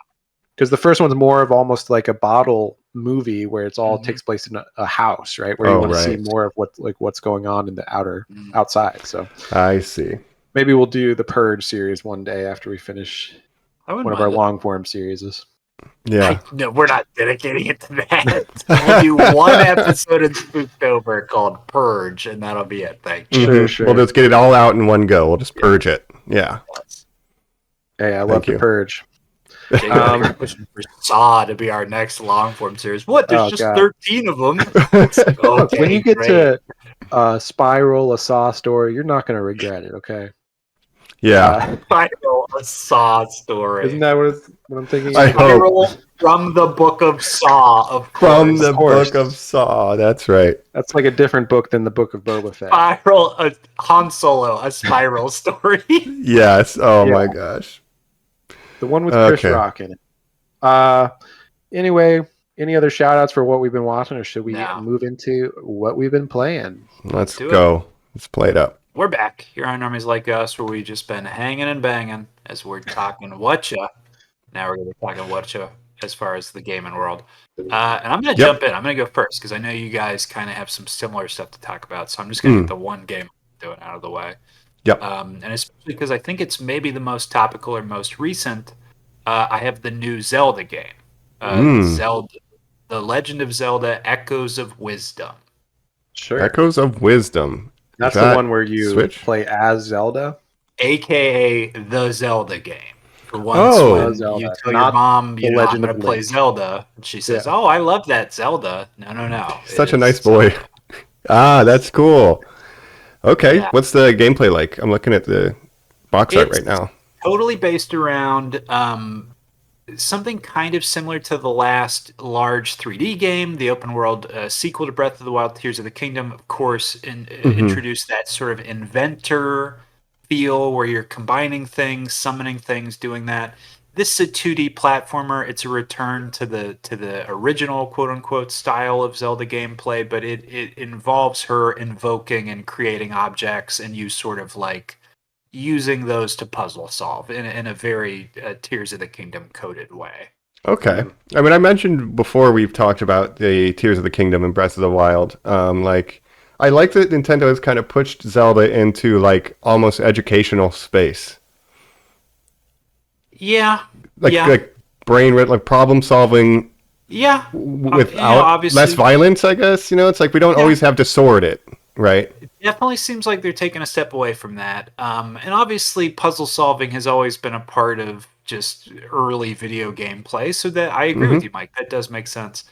My unfortunate opinion is I thought you were going to say this, that they've moved The Legend of Zelda as a property up a tier to sort of put it next to Mario, where it seems like they really have to just kind of keep pushing these games out. And I'm thinking maybe our cycle's coming too fast because I'm not. I beat it last night, just to let you guys know. It's one of the shortest Zelda games. I believe it's only 10 hours or something. And I really did not enjoy my time with this, unfortunately. Jeez, okay. Bummer. Nintendo, sometimes they don't always slap. No, They generally do, but not always. You want the first one starring the princess to be good, so you'll get more. Obviously, this year they also released a game I'm sure you're both aware of, Princess Peach Showtime, a Princess Peach starring video game. You've both played that, obviously. Oh yeah, I've beaten it multiple times. I'm a New Game Plus. Well, you speedrun it, Mike. That's different. That's right. You're trying to break a record. But that game was poorly received. It seems like this one's getting average to poor reception. And I'll say this, I'm not sensitive to this stuff as a straight white privileged male. Mostly straight privileged male. But this game seems sexist. It seems like it really the princess, and it's yes, she is the lead, but very much in this hand-holdy way where they're constantly talking about Link. And yes, the quest is to find him, and most of the Link games, the quest is to find and save Zelda. But almost every side character you talk to is like, well, once we get the real hero, we'll be saved. So you just got to go find that guy. And you're almost like, oh, well, I bet they're doing this in a cheeky way to prove at the end, like, that she's the ultimate hero. No, you fight the final boss with an AI-controlled Link aiding you. As if to say that, like, she can't do it on her own. Right. Interesting. That's so crazy. Huh. Well, first of all, I don't believe women should be the main characters of video games. So, whoa. We got to lean into this space. You got a point. You're right. Yeah. Look, we got to shift the podcast right. We're going to get more viewers. Yeah. Unfortunately, in this landscape, we have decided to follow with our president. Our president, I'll say. That's right. Oh, man. This is becoming a hard right podcast. That's right. Look, go woke, go broke. And what do you think about Star Wars these days, you know? Don't get me started. Dirtbag left. We're the fucking dirtbag right. I love it. No. That's interesting. I mean, there's always been like these Zelda games that are like there's the main line, right? And then there's been a lot of like Game Boy games and different offshoots and stuff. Always. You're right. Yeah. But I guess maybe they've been making too many or they're coming out too fast. Feels like to me anyways. I there are characters where I'm like, yo, we haven't seen F-Zero in like 30 decades. Metroid you just brought back from the dead. Right. Star Fox. Star Fox They hate could Star be Fox. in heaven. Yeah, I have no idea where he is. Man. I don't know what he said to Mario's girl, what he said to Princess Peach, but dude is Barry, dude. Kirby gets some games occasionally. Here's the thing. Kirby's just a little freak on his own. He's doing. Mike, that is the operative word again to keep using operative here. Because Kirby, they're like, well, we had an idea for a different game. Do you think we could just skin it as Kirby? And it's always just like some fucking garbage piece of shovel where you're like, what's the premise of this? They're like, adventure. I was literally going to say the one where they're like, he's a ball of clay and you just draw lines. And you're like, well, that's not Kirby. Right. Yeah. I mean, what is Kirby other than, I don't know, a different kind of platformer from Mario, I guess. Yeah. Boyo. Well, I mean, the origin of Kirby is famously that it was a placeholder shape for what would be a mascot character, and they just couldn't think of anything. Like, well, this little ball is fine, I guess. Yeah, so he really is nothing, you know? And of course, he is named after John Kirby, I believe his name is, the lawyer who, like, protected patent rights for early Nintendo. Really? They were like, thank you, you saved us. Nice. That's amazing. Yeah. I didn't know that part of the Kirby lore. That goes even deeper. And I believe know. Donkey Kong is based on what that guy looks like. So his name is Kirby, and he was and like the a tie. huge Italian like monster, from what I understand. So That's the CEO awesome. of Nintendo's, his last name is Bowser, and that's just like a coincidence. The American side, That's yep. right. Yeah. That's amazing. Wow. For Kirby, you know, when I was younger, I didn't really know much about the Kirby franchise or anything, and I would just play him in Smash Bros. And then I would think, oh, Kirby's just like another Pokemon, right? You got like Jigglypuff, you got Kirby. They're kind of the same thing. Yeah. 100. I love to hear that. And the one that obviously tricked me and my brother up because we were just dumb little American kids. When Ness appeared, I remember us both being like, wow, an original character in Smash Bros. Sure. I wonder what his whole story is. I never played fucking Mother 3 or any of that. Yeah, Earthbound. No. That's a weird game, though. Games that seem to exist in the Twilight Zone, it's like they're not going to make another one of those. You don't think? No. Well, do you think Nintendo's become so like we have two properties, Mario and Zelda. The two-party Anything system. outside of that, yeah, The no Switch. third parties allowed. There's a Mario movie. What's the next movie announced? Zelda. Exactly. Right. F-Zero did come back with the Battle Royale. You see that? It's like F-Zero with 99 online racers. Because there's the Tetris and because there's the Mario 99 too, where they just know that that's a cheap formula that they can. Yeah, but I don't. F-Zero was super. F-Zero GX on the GameCube was super sick. I don't know what they're doing, but you know, and Star Fox, rest in peace. Well, dog, Slappy the Frog up there in heaven asking Falco why they are only allowed, while only he is allowed to cross worlds into the Smash Bros. Games. Yeah, Right. do a Oh barrel my roll. God. Yeah. Dude, do a barrel roll in hell. Yeah. Whew, baby. Sorry, Nintendo. yeah, Started making Metroid. gambling cards for the Yakuza. That's it. I'm done. I'm looking for something new. So I don't know. But how about you guys? What have you been up to? Well, in our efforts to save fake democracy, we did go back to Helldivers for a little bit. We dipped our toes back in the old hell diving because, you know, We were looking for democracy's not something going to to save play. itself. We Yeah. were playing some Fortnite. We had some kind of technical issue with Fortnite, and then we're like, you know what? Let's jump back into it. Let's dive back in Yeah. to the and it hell. was pretty fun. We played with friend of the show of the Cargo Bay, Adam. That's right. There's some new content because we haven't been playing for a while. The base gameplay loop is still fun. I don't know how often I'll go back to it, but it was like, oh yeah, this was a good little product. Good job. Yeah, it's a fun game to play every once in a while, multiplayer, but I wouldn't, yeah, it's just maybe too repetitive to like be fully into for me. Like it's more of just an occasional kind of game for me, but it's It's a lot weird. of fun. Yeah, because like it is the same missions over and over, but the amount of chaos that's happening and you're calling in all the Yeah. ordnance, but at the same time it is kind of like a shut your brain off game. Even though like there's so much going on, you are just kind of Yeah. weirdly Pressure, in but the you can also zone. just chill. Yeah. Yeah. And you can lower the difficulty if you're like, this is too much for me right now. I can't focus on this so much. Because at the higher levels, it is really insane where you're just using ordinances like every second you can because you're just getting overrun with monsters and robots and things. Yeah. But it's fun for what it was. I guess, I did basic stuff, Rocket League, not important. I have not returned to Starfield though. Ever since I got back from my trip, I haven't had a desire to Starfield at all. Well, we Jacob. haven't even talked about on the pod Yeah. that you started playing Starfield at all, right? Kind of in Maybe on the between last moments. Whatcha. But I think you were like, I'm gonna start, and now here we are, 10 episodes later, and you're like, I'm actually done with that. I'm already That's over gotta it. hear your- fun progress. But you did play it for a little bit, and you were into it for a while. So we got to hear your opinion of it as a game, or did you enjoy your time with it and that kind of thing? Desperate for anyone else to defend it, Jacob. Come on, let me hear it. So here's where I'm at. It's very Bethesda, like it. Yeah, It's at its worst when it reminds you that it's a Bethesda game. Like the dialogue options are not good. Like it's not really an RPG. It's pretty much you're just saying yes in different ways to everything. Like you can't control the story, the narrative. Like you can just I wanted to be a pirate and I'm just want to be a complete asshole to everybody. And even if I say like the meanest shit, they're just like, well, I disagree. Anyway, let's go over here. It's like it is a very it does force you to be a good guy essentially, which is a choice because some games you can really pick your own sort of morality, and then some games it like really forces you to do the morality that it wants you to do.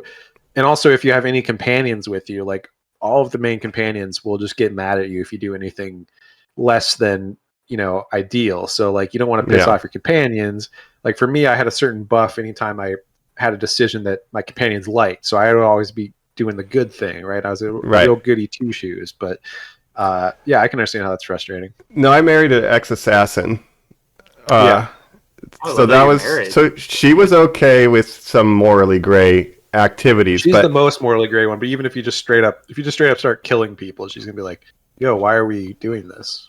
And then I just will say, I'm sorry, it won't happen again, and she forgives you. And then it's like nothing of consequence happens. Because she did get upset once at a murder, and I said, babe, my bad. It was a long day. And she's like, okay, thanks. We're okay now. Like, sure. Relationship maintained. It was very dumb. But it's a very idealistic game. Yeah. Like it's like Star Trek, where it's like a very optimistic about the future type of game. And it's like, yeah, we've had our differences in the past and stuff. But actually, when I was getting more into the world and stuff, it's very interesting. Like there's a lot of world building and stuff that I liked about the game. So when you're on the critical path, it's fine. Like I like kind of the main quest line. I got to the big twist, not to spoil it, but like when you get kind of near end game, I was like, oh, okay, that's interesting. But my thing was I found the missions where you could go undercover as a pirate. And then I just loved doing pirate stuff. And I double-crossed the government and just kept doing pirate stuff. So now once the pirate missions were done, though, my interest was kind of done because I just wanted to be a pirate the whole time. And I don't want and I want to be nice, and I have to be. Yeah. For me, I just got really into the building building outposts and stuff. Right. And this is sort of my history with modded Minecraft and stuff coming out. But I was building different outposts, and different planets have different minerals that you can mine. So I was building outposts on other planets to get the minerals, and then I would set up shipping lanes and ship it all back to my main hub outpost, which I had a super sick base that I decorated and stuff. Gave Mike a little base tour and everything, and he loved it. That was well done. Best thing he ever seen. Absolutely. So you got to get into the building side of it. You can also, build ships. You can hijack ships and sell them. Like, there's so much stuff you can do, right? Yeah, I did like the ship building. I ended up building a version of the Nostromo, like form factor from Alien. That's awesome. And just as like a in-universe thing, you do like a deputy mission, and they give you a ship called the Star Eagle for like being a good cop. And then I took that and I changed it around and I renamed it the Scar Hawk. And that's when I started doing pirating stuff, was with my ex-cop car that I like modded. It was like, fuck you guys. Yeah. I do like the different quest lines where you have the pirate quest line, you have the Freestar Rangers quest line, which is basically you're a space sheriff, but it's sort of like an Old West. It's like a Firefly. That's the Firefly. Bounty hunting. Yeah. Yeah. So I was doing a lot of Space Ranger stuff, and I got the Star Eagle too. But then I also got another ship that's my hauler, which is basically you get just a ship that has a ton of storage space and like minimal weapons, minimal shielding, just all storage. That's the Nostromo, because it's a hauler in universe. Yeah. Because it's a fucking Bethesda game, you're just filling it up with wheels of cheese or whatever. Yeah. I would sell all my bulk minerals because I set up this whole mining operation where I'm getting every mineral in bulk, and I would store it all on my main hub planet, and then I would have a ton of overflow because I could never use it all for like building and stuff. Right. So then I'd be like, I'm going to sell all this shit. Well, how am I going to move it all? I'm going to take my hauler. I'm going to go to the store. I'm going to sell it all off. I'm so rich in that game. I've got over like 1 million credits. Yeah. It's interesting that your eyes have turned blue and you keep saying the minerals must flow. Yeah. At least I don't got you. Flow. But if you just want like an open world space universe with good world building, fun quests and things, like I think it's the perfect game for that. And like, as long as you're not expecting more, or to compare it to this new, Star Wars Outlaws, which is a similar kind of game where it's an open world space game. I think this gives you more freedom in terms of creating a character, whereas you're just instead of just playing as a set character on a path line where you're Kess. But there is a narrative. I mean, there is like it is quote unquote beatable. Yeah, I mean, it's like Skyrim where you have the main quest. You're the Dragonborn, like you're the chosen one, but in space. You're the Starborn. Follow the mystery. Yeah. Now, is it true that the final boss is No Man's Sky? You have to play that entire game when you win. It's a lot like No Man's Sky, but I think better in some ways. I should say it did have a DLC, Shattered Space, that released. I haven't gotten that yet. I haven't played it. It did get mostly negative reviews, which I find interesting, but and that delves more into the space cult people that like Mike's wife. Don't call it a cult. My wife's in that cult. Yeah, we're allowed to. She worships the great serpent. Damn it, and that's fine. All right. Oh no. And, I was in space and I worshipped a snake. I would just think I'm so fucking dumb. The universe is created by a giant snake, and when you're a child, you have to build a dagger made of a bone of your pet to learn about life and death. Carry that dagger with you your whole life. And so this DLC goes into, you go to their home planet, I guess, and it's dealing with that. But I think the world building in this world is really interesting because it's all about how we colonized space. We left Earth because of natural disasters and global warming and stuff, and then we had to colonize space. There were some civil wars and stuff. Now there's like two divided countries, governmental systems in space. They had a big civil war a couple years ago. There's still some tensions from that. Then you have this offshoot of this cult that went off and said, fuck all you, we're just, don't bother us, we're going in our own part of space, we're looking for this giant serpent, leave us alone. So I think there's some good world building and writing there, even if all the quests aren't the most interesting. I think at least the main quest line and these sub quests are pretty interesting, better than Fallout 4's quest, I'll say. So I just the randomly generated planets don't do much for me, but if you're building bases, cool. But I did have fun. Basically, I found a place where ships would frequently land, And so I would just hide out there with my wife. We would turn invisible with our invisibility suits. When the ships landed, we'd wait for everybody to get off, go inside, murder everybody in the ship, steal it, and then just go sell it to my pirate buddies. And I've made like hundreds of thousands of dollars just stealing ships, running them to the pirate bay. Mining, you're robbing. See, that's something you can do, you know. I became a mining entrepreneur, mining baron, where I'm just draining all the natural resources from these planets and selling them for a profit. But yeah, if you follow the main quests, like it's a good time, and you're going to see a lot of the world just by following those quests. If you break off and just are looking at different random planets, not a lot to see there. But I mean, it is cool because there's different environments and different like sky boxes and stuff. So you can see interesting looking planets. You can be like, oh, this will be a cool one to build a base on or something. But yeah, it really came down to just like, oh, I need a planet that has copper. Okay, I can mine this copper because I'm always expanding, and you're improving your weapons and armor too, and you need all these different minerals. So you can buy them in the store, but the easiest way to get them is just to mass produce them. So I got really into that aspect of it. See, I never set up. I need to. Batteries at Africa. Yeah, you got to teach me how to do some resource management, because I would just steal the ships, sell them, and then buy resources to build. Because I'm like, I'm not getting my hands dirty. I thought you might get into the building aspect just because you got into it with Fallout, where you're really building like crazy in that game. That's because I found a stupid drive-in movie theater and became obsessed with it. You can't purify water and fucking. I can't. It's not as profitable to water. Yeah. Oh, there you go. No, you just gotta sell all the bulk minerals. No, I just wanted to be a Morton the detail Jane, of the building Queen of the is Wasteland. pretty cool. Like I showed you my base, like how much detail, and like if you unlock the furniture and decorations and stuff, you can just go hog wild with the building, which is something I love to do. So, it's not a perfect game, but I think it's pretty enjoyable. I mean, I got my money's worth. I have like almost 100 hours, so got the sticker price. But I never did the Cyberpunk planet, those quests, right? Oh, Neon. That's a good planet. There's the Ryujin Industries quests that I still have to do. Sounds right up your alley. Right, because I did start Cyberpunk 2077 again as a segue. The DLC is really good. It came out a year ago. It's got Idris Elba, so you got Sonic and Knuckles in the same game, Keanu Reeves, Shadow and Knuckles. Shadow and Knuckles, yeah. Yeah. So it's their first collaboration. And the DLC basically has there's a decision point where you have two paths, and I'd only ever done one path, so I'm now loaded up another save, and I'm doing the second half of the DLC the other way. But they do have, which I didn't get to replay, but they have in that DLC, basically, they do Ghost in the Shell robot boss fight. It's one of the coolest things in the game. Like a tank thing? Spider Tank. It's like Spider Tank encounter chase sequence. It's really cool.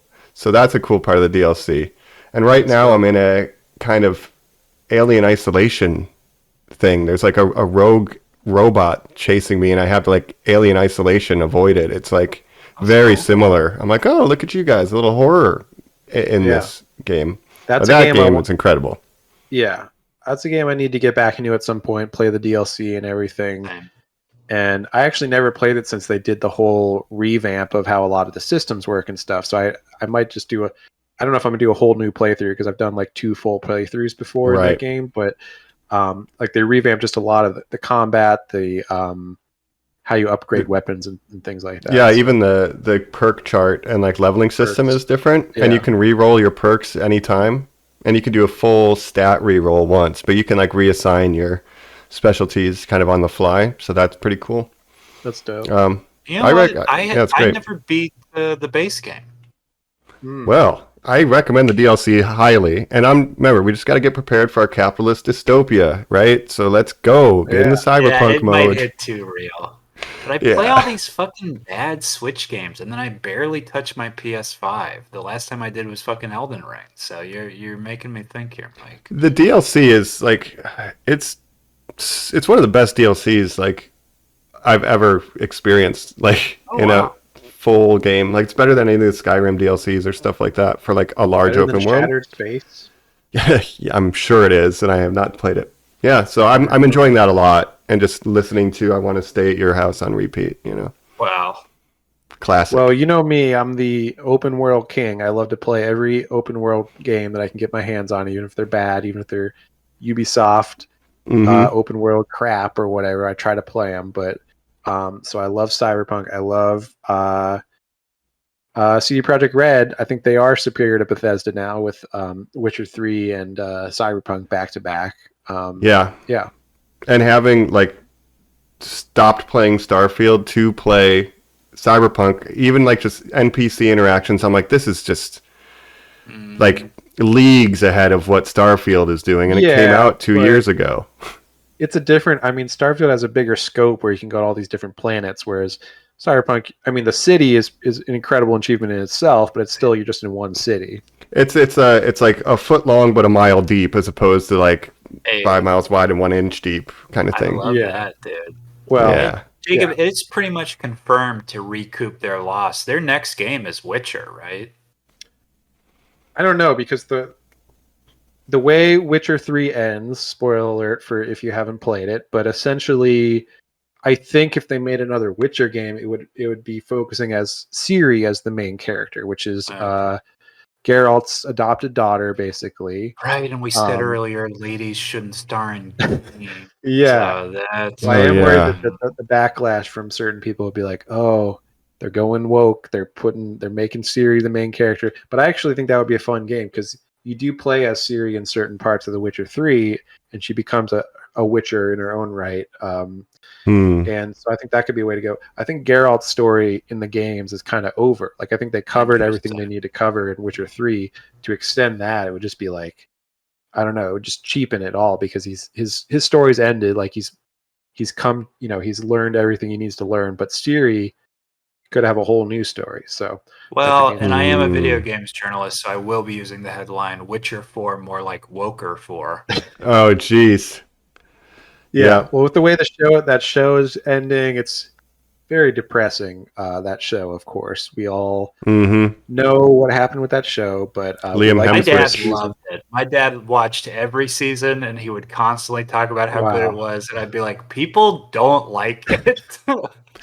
Well, they recasted the main character. Like, the lead guy doesn't like being on it, and he'd be like, no, it's good. But did you watch the Michelle Yeoh spinoff? And he watched the animated Netflix movie. Wow. Because he was like, he loved the world. The Theo James animated movie. All right. Fascinating. Well, hey. Good on you. I mean, yeah, some people like it. Some people don't.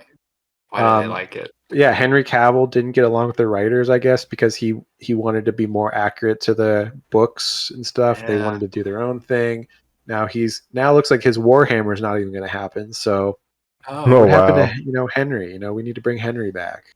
Yeah, Henry. Make America Henry again. I would like it if it was revealed that he was the entity. Like, the entity downloaded itself into his dead body. And now he's like a bring him back so he can cock his arms. Yeah, just let him cock just his like in arms, Wolverine. as he did. I was about to say, just as he did in a $1 billion film. You're asking where he is, Jacob. He's making dumb cameos. Sure. Yeah, I guess. Oh, wow. I don't know. Well, I don't know. Anybody play anything else? Should I? I'll mention my. That's it for me. Just one thing I wanted to shout out that I've been playing recently. This is a game I was kind of addicted to. I had to kind of force myself to stop playing it because I was like, this is having a deleterious effect on my life, kind of. But I was playing a game called Vampire Survivors. Sure. Okay. I don't know if you guys have heard of this game. Again, I was in the vampire mood last month. Looking forward to Nosferatu coming out soon. Christmas. But this game, I was like, I've heard good things about it. I was like, let me check it out. It's a Vampire Survivors. It's a roguelike bullet hell type game where you're essentially, it's a top-down. The art is very inspired by Castlevania, obviously. You're basically playing as like a knockoff Belmont type character. And there's different characters you can play as, but it's all about it's this bullet hell game. You get different power-ups, different weapons you can use, and you get more and more powerful as you level up, but the monsters coming at you become more powerful. So by the end of it, you're just trying to, it's like a ratio of like you just have to be strong enough to like kill everything on screen at all times before they kill you, right? Nice. And you try to get to an end of a run, and you get different power-ups and stuff. So, but it's insanely addicting gameplay loop because you're trying different combinations of weapons and things. Different characters have different buffs and things, and you can do different levels. It's a very basic game, but just it's so addicting that I just got hooked. Huh? 2022. Yeah, it's a newer game. Like an Italian developer or something like that, maybe. Yeah, Poncle. I'm trying to look it up real quick. I'm just curious. I have a cheaper prejudice game. against the game because, as you said, the Castlevania connection. I have not played it. I don't really love bullet hells, but they just released a Castlevania DLC. That's right. They're doing a collab with Castlevania. So angry, like the roguelike Dead Cells, where it's these video games that are just that put Castlevania as a property in this nebulous territory of DLC.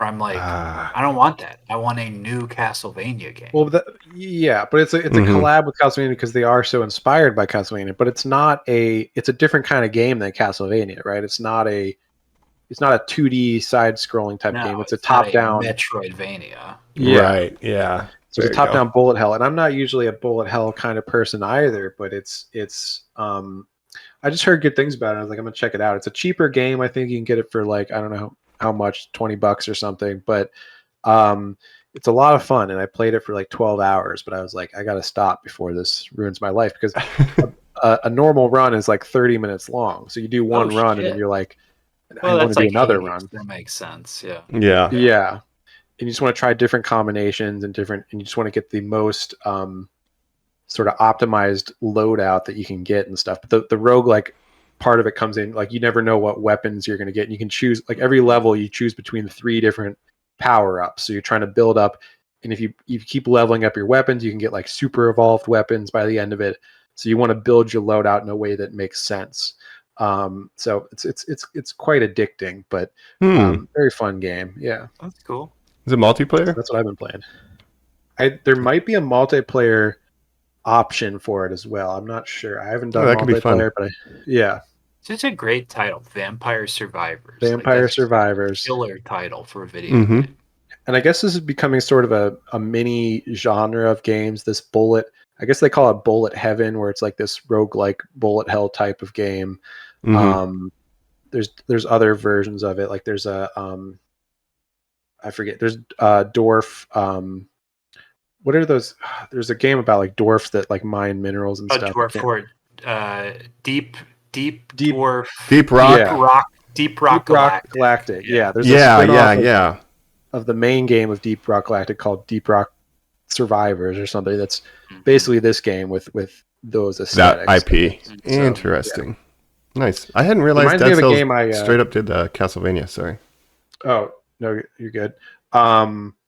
It reminds me of a game I played on the Xbox 360 called Geometry Wars. A game I played many years ago called Geometry Wars. So that was a bullet hell type game as well. So I remember that. Nice, cool. And it's like $3 or something, right? It's Vampire Survivors. It's like remarkably cheap. It's pretty cheap. I mean, it's a very simple game. Like it doesn't have crazy graphics or anything, but it's $5. $5. Yeah, check it out. $5. Making. It's like one developer. He bought a sprite kit from a Castlevania license, like Konami license out. Changed like 8 pixels on each character, and made a game. It's like but it even has its own memes now of like, there's a weapon called Santa Water, which I think was supposed to be called. It was like a misspelling of Satan Water or something. I'm not sure, but it's just called Santa Water. And it's like a holy water AoE. Or if it is Italian, it could be like Santa Domingo, right? Yeah. Like Saint Holy Water. But then their health things are called floor chicken. You're just like, I need some floor chicken. Well, Castlevania had wall chicken. Yeah, that's great. So there's some fun things like that. But yeah, it's like $5. It's available on like everything. So I'm playing on PC, but you can get on like every console. You can get it on mobile. You can get it on Switch. You can get it on because it's such a basic game. But I've just been doing it on PC. But Nice. yeah, there's a mobile version. So Yeah, Mike check it out. pitches these big complex games and lamenting not using my hugely expensive graphical device on. And then Jacob says this. I'm like, well, if I could get it on Switch, Yeah. $5 on Switch. Why shitty not? fucking click, machine. Yep.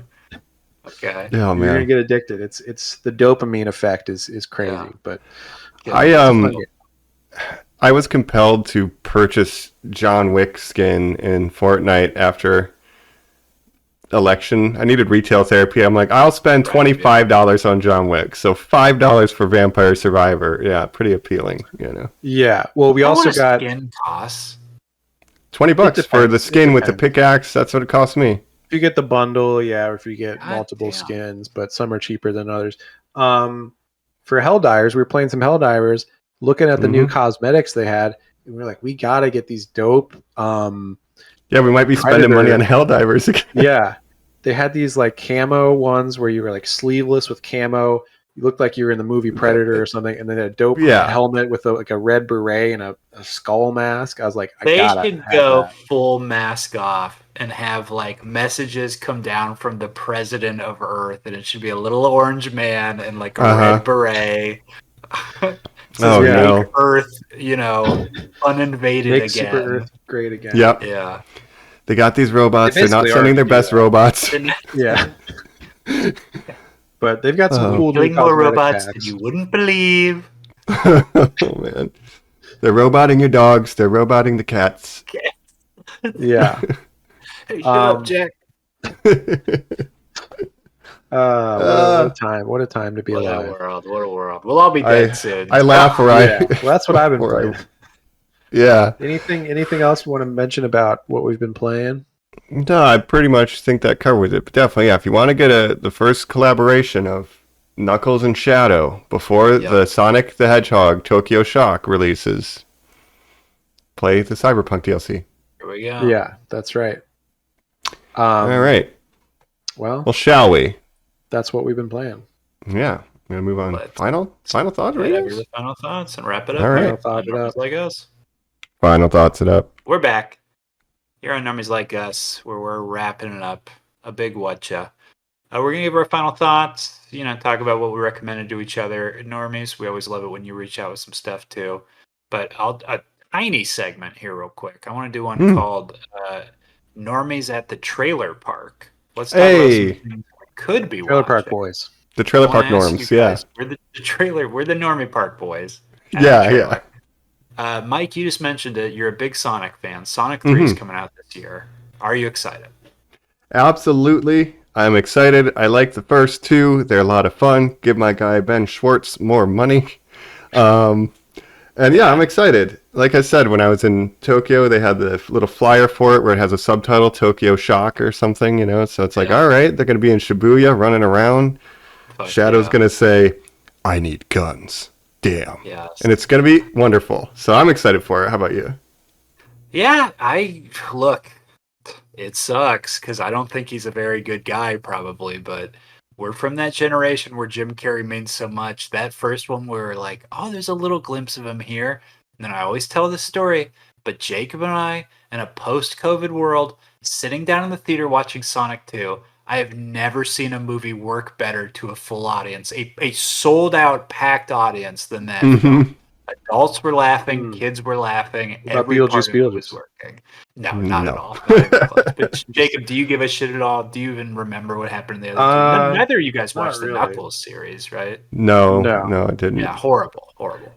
I'm not that. I don't really care that much. I mean, they're fine, but Yeah. I'm sure it'll be fine. They're no Super Mario. Oh boy. No. Yeah. Like They are I would not. rewatch the Sonic movies. I will never watch Mario again, No. Probably never rewatch either. Fair. You'll You don't watch- like you'll watch Cyclops? Come on.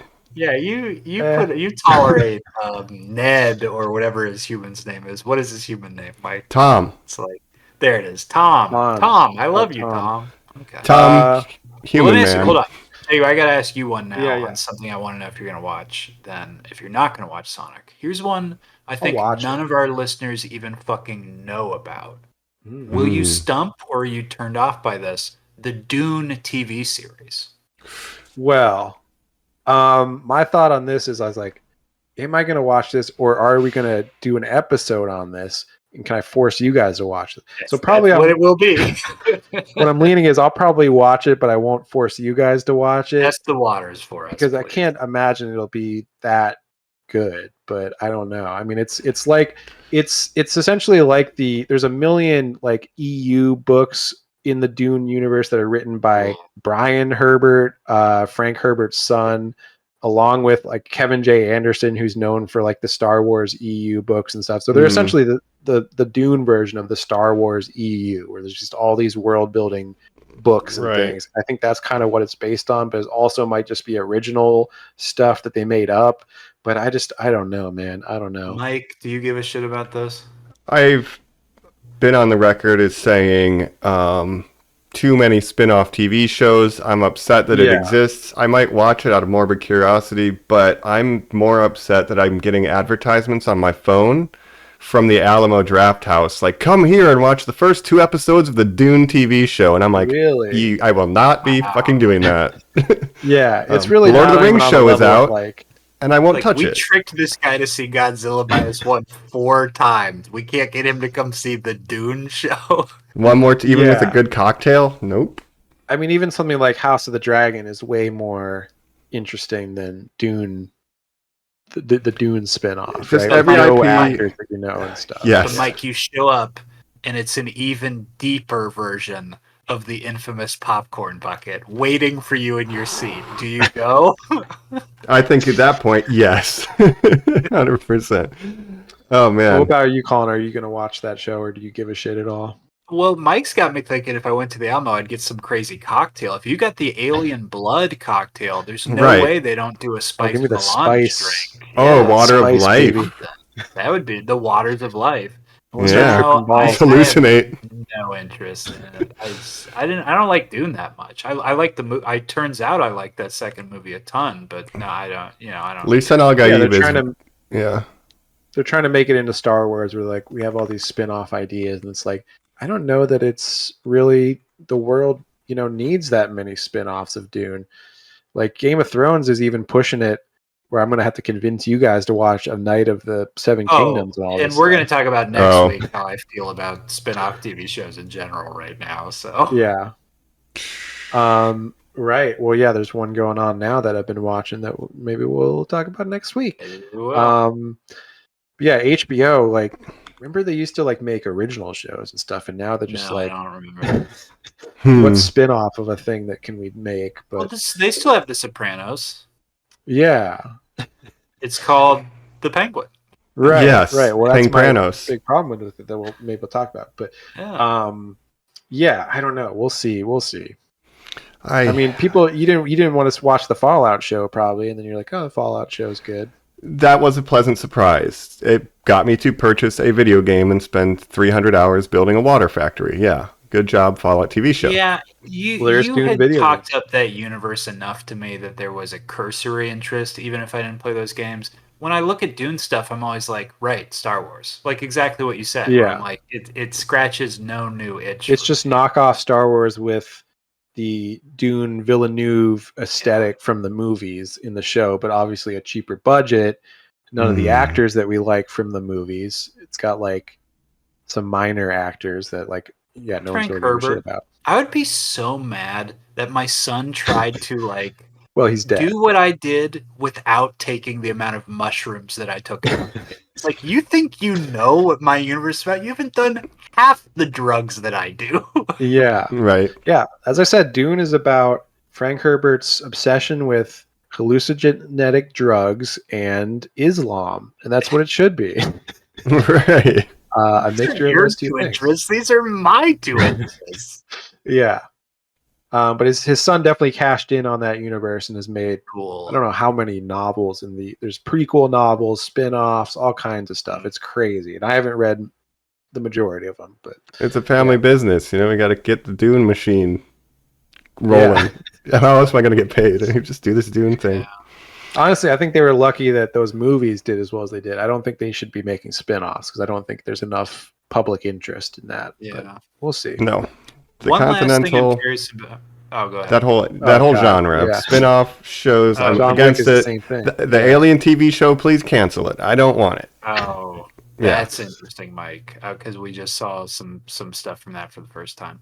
Yeah. One last thing I'll ask you, unless you guys have some other trailers you're curious about. Literally yesterday we got these, and just because Agatha was our last episode, the continuation of the Marvel Universe. Do either of you have reactions to the new Captain America or Thunderbolts? I mean, I'll see him, but I just We'll do episodes on them probably. Yeah. SEO probably. Yeah. The Captain America trailer was interesting because it seemed like those trailer editors were going as hard as they could to make this look interesting with like the split screen in the trailer and all these cool aesthetic choices. But it's things like that will not be ultimately, in the film. yeah. What is it showing us? Yeah. Harrison Ford is the president. He turns into a Red Hulk. Okay, cool. He does a couple random missions with random goons. There's a Red Hulk. It looks very thin. Yeah. Yeah. He But says, they're "Get adding off around my it. plane." The Falcon says, "I don't need a plane." Yeah. Oh, nice, I guess dude. it's sort of it's they're trying to do the Winter Soldier again, where it's like a political thriller type thing. It's just like, I don't know, man. Like, what is this movie even about? You know? Who's directing it? Here's a guy that The Entity. You know what? He was like a up and coming director that was known for like one thing, but it's like If that's kind at of what the end- Marvel does. Yeah. If the credits came up at the end and it said directed by Marvel Studios, I would be like, okay, not to say mask off again, but it's like, good. The facade is gone. Right. It's Julius Ona. Ona. Yeah. No idea. He did who that the is. Cloverfield Paradox, which is the worst Cloverfield. Interesting. Yeah. Yeah. All right. But again, that movie I feel like has been in production for a million years. What version did he direct? Because I'm sure Yeah. gone through, I'm sure all these reshoots are by, the TV people that they fucking like or something. Well, obviously it's a continuation of Falcon and the Winter Soldier, a show that was on 3 years ago that nobody remembers. I mean, it's the same thing as doing this Agatha spinoff to WandaVision 3 years too late. It's like, why? And also nobody liked that show, Falcon and the Winter Soldier. And then you have Thunderbolts on the other side, that also is like meh. I mean, it's a fun ensemble, I guess, to see all these characters, but it's like, who really cares that much? You know? I am weirdly interested in that one just because I'm weird. Like I liked U.S. liked Agent, Yelena. the character. Yeah, I you like like Ghost. Ghost. I like Yelena. Most of these characters, You do Yeah. like Ghost. You like Ant-Man 2 a lot. Yeah. it's Ant-Man 2 is crazy. pretty underrated, dude. Ant-Man 3 sucks, but yeah, Ghost was Taskmaster. underused. Yeah. Nah, I don't care about And Taskmaster, but racist America. yeah, Red Guardian's fine. No, so I'm down to see Marvel's Suicide Squad. I'm not expecting great things from it, but I will see that. I'm more excited for that than Captain America, Yeah. I don't know. I'm not really that excited. I like the either. ensemble. I got Wyatt Russell from Godzilla's TV series Monarch, Yeah. Sure. Florence Pugh. Yeah. Yeah, great. The new character is the guy who just starred in Salem's Lot, that movie I was saying was one of the worst films ever 2 episodes ago. And he's also the guy from Top Gun, the new Top Gun. So that's not inspiring to me. Yeah. Colin, speaking of Stephen King, I was looking at that new Pet Cemetery movie from a couple years ago. Is that worth watching at all? Should I check that one out? The character Judd Crandall, who's played by Fred Gwynn in the original, fucking Herman Munster himself, and one of the most iconic characters, the old man who's like, the ground sour, who like tells you about the fucking Pet Cemetery, Right. is John Lithgow in that remake. Right. I watched the And trailer. I was like, maybe I'll check this out. It doesn't hold a candle to that original performance, No. unfortunately. So to me, it's not worth it at all. Dang. Maybe that'll go on next year's Spooktober list for Yeah. me. We'll see. Also, Yeah. what's that guy from Terminator that I just absolutely hate? The guy who's the lead in that. Jason Clark. Yeah, so it's like, Oh, yeah. that's working against it for me. I can't stand Jason Clark. Right. Yeah.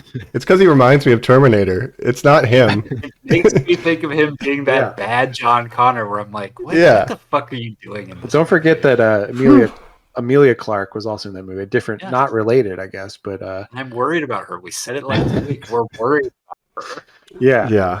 And what's that other Jai Courtney, the other forgettable guy that we hate? Most worst cast movie of all time. It's Yeah. insane. Arnold Truly. trying his goddamn hardest. Whew. Yeah, I wish Oh, I had boy. a time machine. Oh Well, man. one last trailer that just came out today. I don't know if you guys saw. Mm. Mission Oh, Impossible: really? The Final Reckoning. So that's why we're talking about the entity so so much. The Entity. There Yeah. was no part one. It's always been final. You're like, Yeah, I has guess it? the last one was called Dead Reckoning. This one's called The Final Well, Dead Reckoning. Reckoning Part One and the Final Reckoning. It all makes No, sense. the Yeah. Reckoning sounds like a Blumhouse horror franchise. You know, The like Reckoning. the Yeah. Final Reckoning. The Yeah, Final no. Reckoning. But I guess Reckoning it's the Origins. end of the saga, right? I guess The so. last one. So Well, Tom allegedly. Cruise is getting too old to do these stunts. No, but And no, it's gonna be sweet. The prequel TV show. Yeah. Yeah, That he the plays spin-off. young Because Mission Impossible was a TV show, so they got everything they need. Well, they were trying to make a spin-off with Hawkeye Yeah. as Oh like a wow! different Mission Impossible guy or whatever. So yeah, Wasn't he also a Jason Bourne, or is that someone else? Then he was the spin-off of Jason Bourne. they were really That's- trying to that make was him work for a while constellation. as like an action Man. star. Jeremy, Jeremy Renner. I hope you're recovering. But that's what we had to look forward to next year, I guess. So Well, one more spooky one: Nosferatu, Christmas. I'm excited Yeah. for that. this one I'm very excited for. You did all your vampire movies, Jacob. This is your payoff, basically. Absolutely. They're saying it's getting the scariest movie since whatever tag, which is never a good sign because Scariest since Long Legs, which I'm like, what, earlier this 6 year? months ago, yeah. Yeah. Right. But I just like it as a cinema nerd that this is, 102 years since the original. Like, that is crazy to think we've had this medium for that long. Right. So it's kind of an interesting, big shoes to fill. Well, Robert Eggers, I'm a big fan of as a director. He don't miss, so I'm sure it's going to be Mhm. great. It's- You got Is it Willem. F.W. Murnau? Is that who does the original, or is it Fritz Lang? I don't know. I think think Fritz it might Lang. be Murnau. I think it's Murnau. And I'm either mixing We got the story up. You got the Cabinet of Dr. Murnau. Caligari, which is a It different. is Murnau. So this Yep. is either Murnau or Fritz Lang. Look up this story, listeners. But one of those guys died, I believe, receiving oral sex from a young boy who was driving the car they were both in. So, Whoa. Sure. The person Really? driving was the one giving. yes, that's what makes it even crazier. Whoa. Well, why were you is making him wild. do that? Yeah. Whoa. I'm reading. It's a different kind of roadhead, I guess. I think is it Fritz Lang? I think that's how Fritz Lang died, maybe. Well, I'm seeing we're now died on the PCH driving, but they're not giving me any of those details on Wikipedia. It's just a rumor that Oh, I geez. started. I like it. Post-Truth Society, way to push right. You know what? It's fact. It's true. It's 100% true fact. If it's not, Um, who cares? It doesn't matter anymore. But I am excited for that one. And they say, everyone is really good in it. Lily Rose Depp, daughter of our favorite actor, Oh, whoa. is in it instead of Anya Taylor-Joy or whoever, right? But should be interesting. We'll see. You just assumed because it's a skinny, white-skinned, Yeah. big-eyed girl. I think originally she was attached because she Oh, was in the Vivitch, right? That's where she Oh, of kind course. of had her breakout, but she had scheduling issues, so they recast her with Lily Rose Depp. And I think Nicholas Holt was attached, and then they replaced him with what's his name? Oh, I Bill. think he still is. I think he's playing the Renfield type character. Is he not? Nicholas Holt is. Nicholas Holt's been in the trailers. Yeah, he's still. in it. Okay, yeah, that guy loves vampire movies. Boy, does he. Yeah. Anyways, yeah, I'm excited Yeah. for it. And Red Is Furiosa One's in theaters. this? No, That's Jake what I'm was saying. She was originally attached. That's they right, replaced okay. her with Lily Rose Depp, daughter of our favorite actor. Right, Um, right. Sorry, I was trying to look up a crazy death story and I got distracted for a second. But Yeah. To go back to Nicholas Holt real quick, sorry that Mhm. I have to focus on this, but the last Clint Eastwood film, Juror Number 2, is out right now. It Yes. ran in theaters for a week. Studios effed him. What are we doing here? What is this? The studios didn't think it would be financially viable to give it a bigger release, so it's going to Clint be in Eastwood theaters for he like doesn't a deserve week. that. Yeah. supposed to be pretty good, but I guess I'll just catch it on He's for streaming. 40 years directed films for Warner Brothers. He doesn't Yeah. deserve for his last movie to be Probably like his last big. movie. I mean, he's Wow. very old now, so Yeah. this could be his last one, right? Yeah.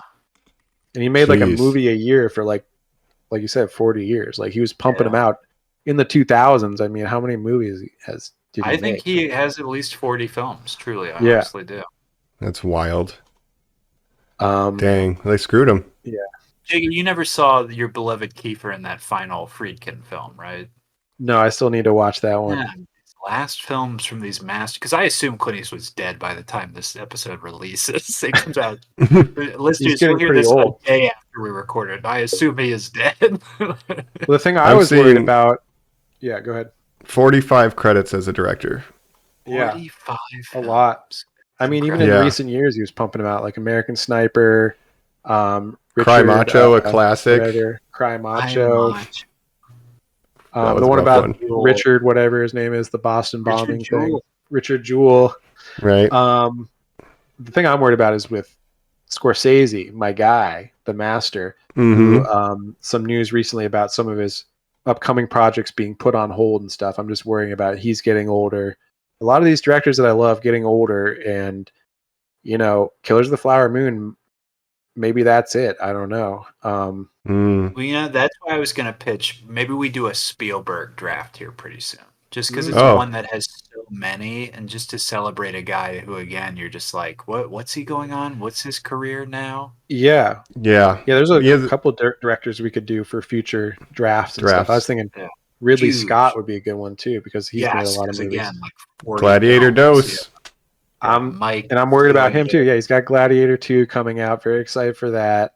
I also just watched The Martian for the first time recently. Wow. It's so Yeah, I've never good, seen it. isn't it? It's Yeah. I haven't seen it amazing. either. Okay. I'll have to Oh, check that Mike, out. He's you got would some good love it. It's so good. Nice. Yeah. No, I like it.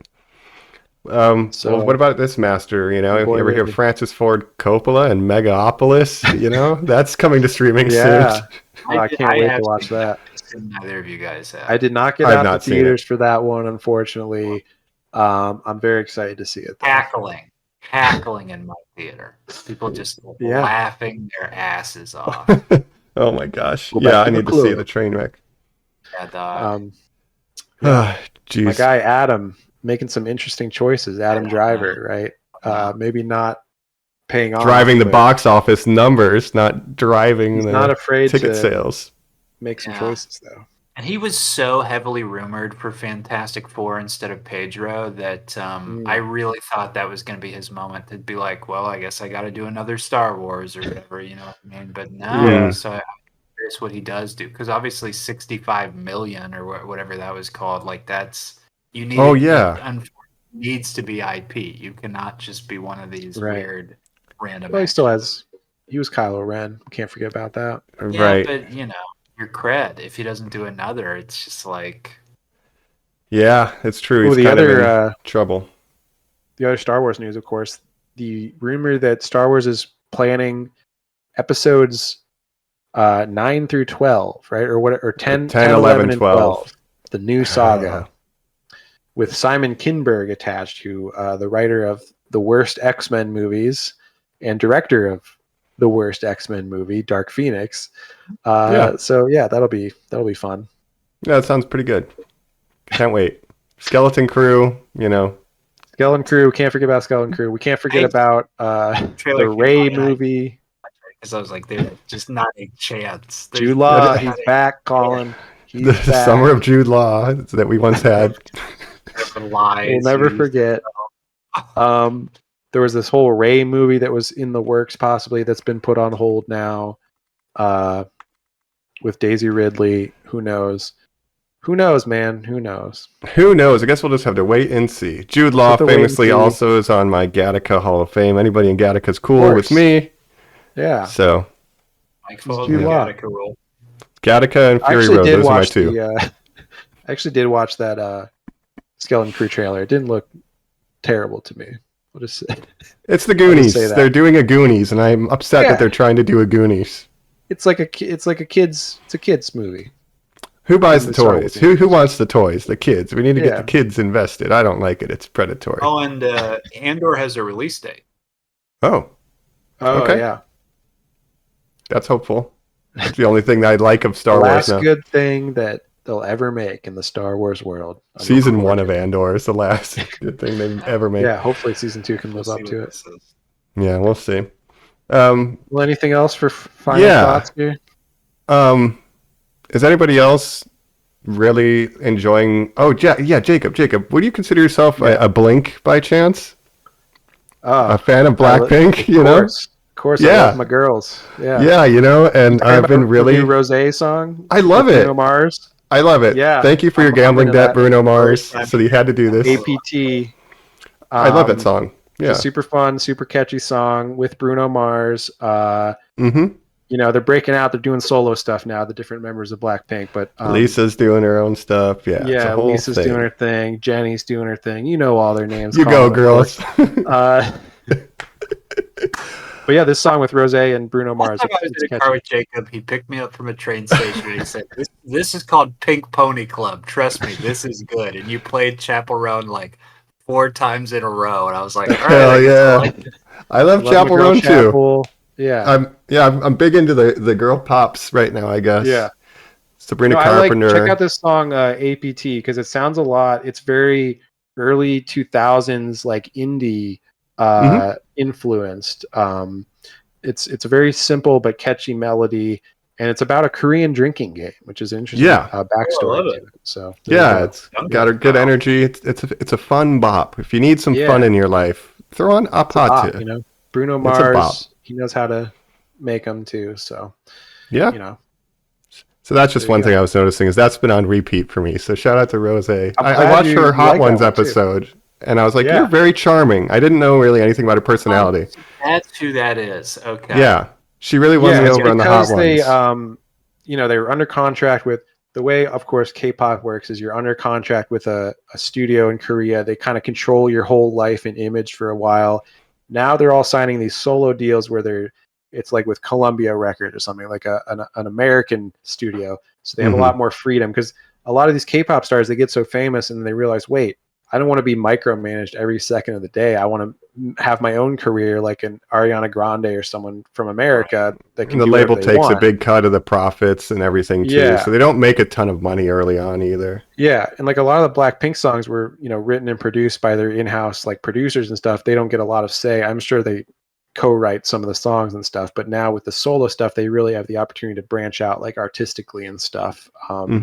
So that's kind of exciting, yeah. Hey, and the women, they're not like the BTS boys where like 3 of those guys have gone through like military service. Ladies don't have to do that over there. No, just men are mandatory military service in Korea. That's cool.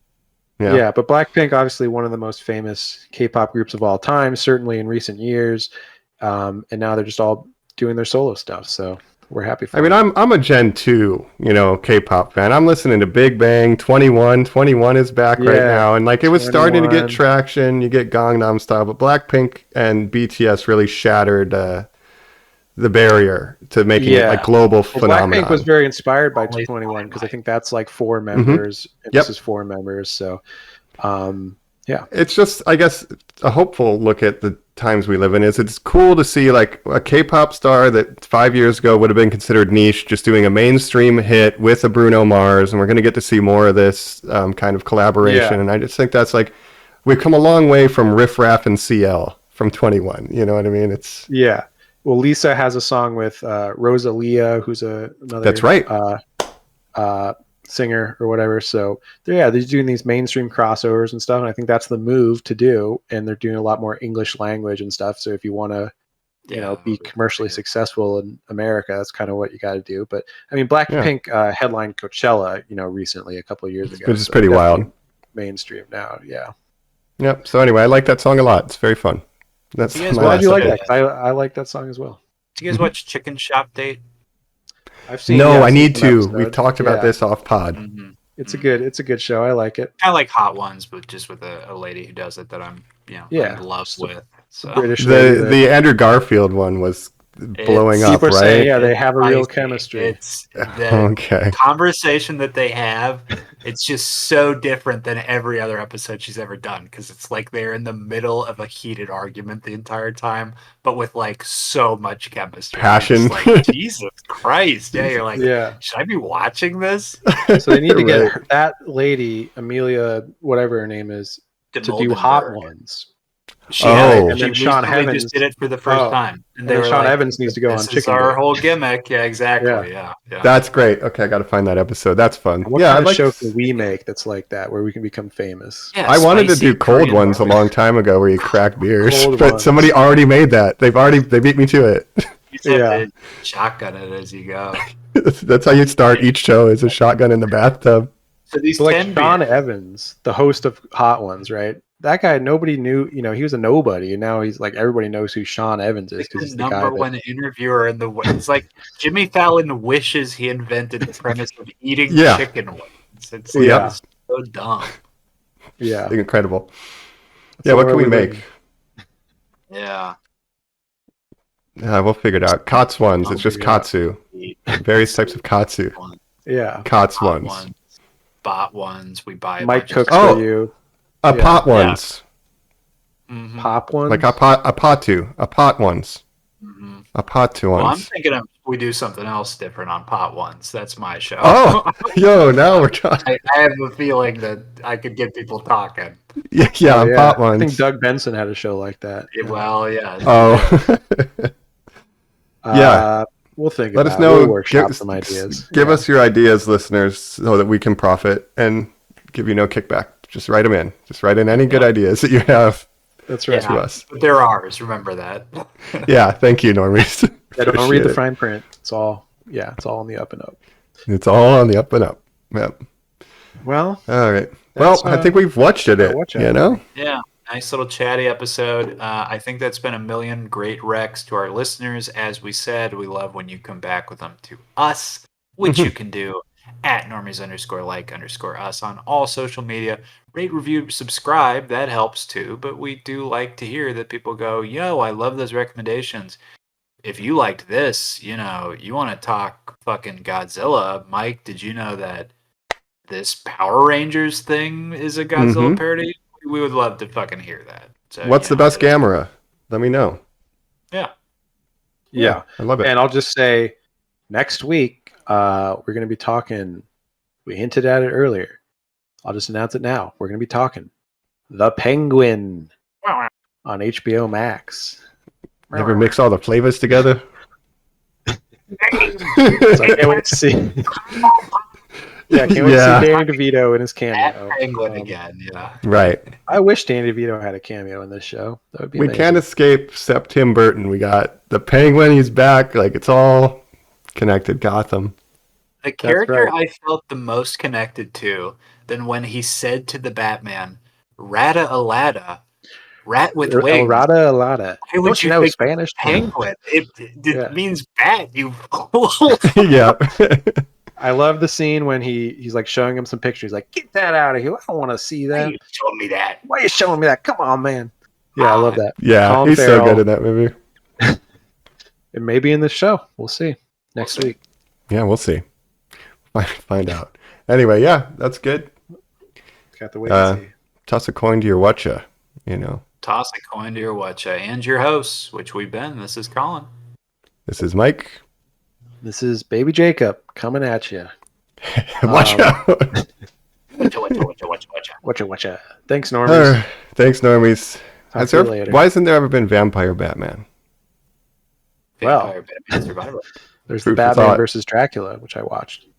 All right. Well, I guess I'll have to think about that. Down we go down the Normies Whatcha road. Catch you next time. Bye. Bye.